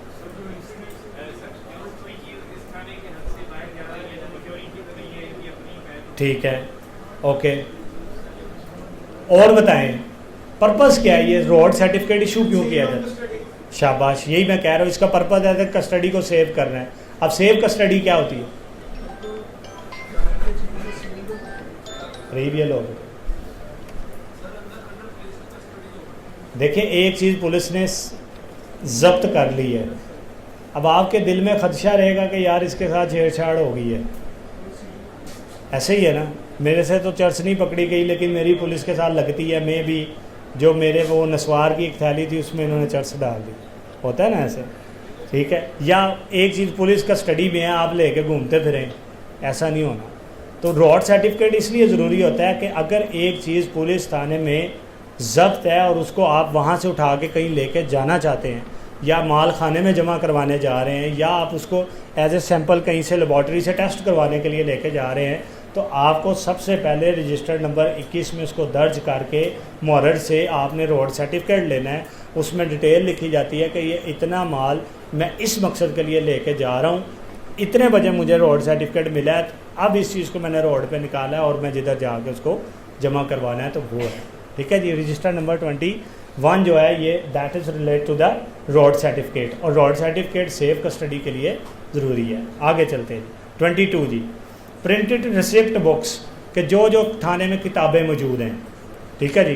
22 रजिस्टर्ड में दर्ज होगा कि डुप्लीकेट जो पुलिस स्टेशन की बुक्स हैं या डुप्लीकेट्स कॉपीज़ हैं, जितना भी है वो सारा आप रजिस्टर नंबर 22 में लिखेंगे। थर्ड भी ऐसा ही है, the police gazette and criminal intelligence gazette, इसमें आप लिखेंगे वो सारी चीज़ें कि जो पुलिस का अपना गज़ट है जिसमें पुलिस ने ये सारी चीज़ें मेंटेन की हुई हैं, वो रजिस्टर नंबर 23 में उसका रिकॉर्ड रखना ज़रूरी है। कौन कौन सी बुक्स मैंने ली थी, गज़ट बनाया था, क्या किया था, वो सारी चीज़ें लिखेंगे। 24 जी, कॉपी ऑफ पुलिस रूल्स। 24 के तहत आपके पुलिस स्टेशन में आपके पुलिस रूल्स की कॉपी होना ज़रूरी है। लास्ट वन, ये बड़ा इंपॉर्टेंट है जो मैं आपको बात कर रहा था। लास्ट वन, जब SHO थाने का चार्ज छोड़कर जा रहा है और एक नया SHO ने वहाँ पे आके चार्ज संभालना है, ये बड़ा कॉन्फिडेंशियल रजिस्टर्ड होता है। वो उसमें रिमार्क्स लिख के जाता है, वो उसमें लिख के जाता है कि इस थाने में इस पे रिलाय कर सकते हो तुम इस हद तक, ये ऑफिसर ईमानदार है, ये ऑफिसर मेरे मुताबिक ठीक नहीं है, ये इलाका ऐसा है, तुमने रवैया ऐसा रखना है। मसलन ये गाइडलाइन बुक होती है, तुमने सबसे पहले ये काम करने हैं, ये काम तुमने इस एरिया में नहीं करना, थाने में किस ऑफिसर पे कितना इन्हिसार करना है, किस पे चेक रखना है, किस को तुम कॉन्फिडेंशली साथ लेके चल सकते हो, तो that is proper guideline for new SHO। तो वो फिर रजिस्टर नंबर 25 में लिख कर जाता है। ठीक है जी। इसके बाद फिर उसको पता लगता है कि भाईजान मैंने बैठते ही पहले किस किस चीज़ों को, इसमें तमाम उसने डिटेल लिखी होती है कि मैंने ये इतनी सर्विस की, इसमें मुझे ये चीज़ें इस थाने में, इस स्टाफ में, इस लोगों में ये चीज़ें हैं और जो मैं ज़रूरी समझता हूँ कि ये तुम्हारे नॉलेज में होना ज़रूरी है, और फिर तुमने इसको आके कंटिन्यू करना है। एक बार गेयर लगा लें फिर सवाल लेते हैं। ठीक है जी। पहला रजिस्टर जी, आवाज़ नहीं आएगी तो मैं रिपीट करते जाना है। पहला रजिस्टर, दूसरा, तीसरा, ढिले हो गए हो, तीसरा, चौथा, पांचवा, छठा, सातवां, आवाज़ धीमी हो गई है, सातवां, आठवां, नौवां, मैं फिर शुरू से आ जाना है, नौवां, 10वां, 11वां, इंडेक्स 12वां, 13वां, 14वां, 15वां, खत्म हो गया, 16वां, 17वां, 18वां, शाबाश, 19वां, 20वां, 21वां, 22,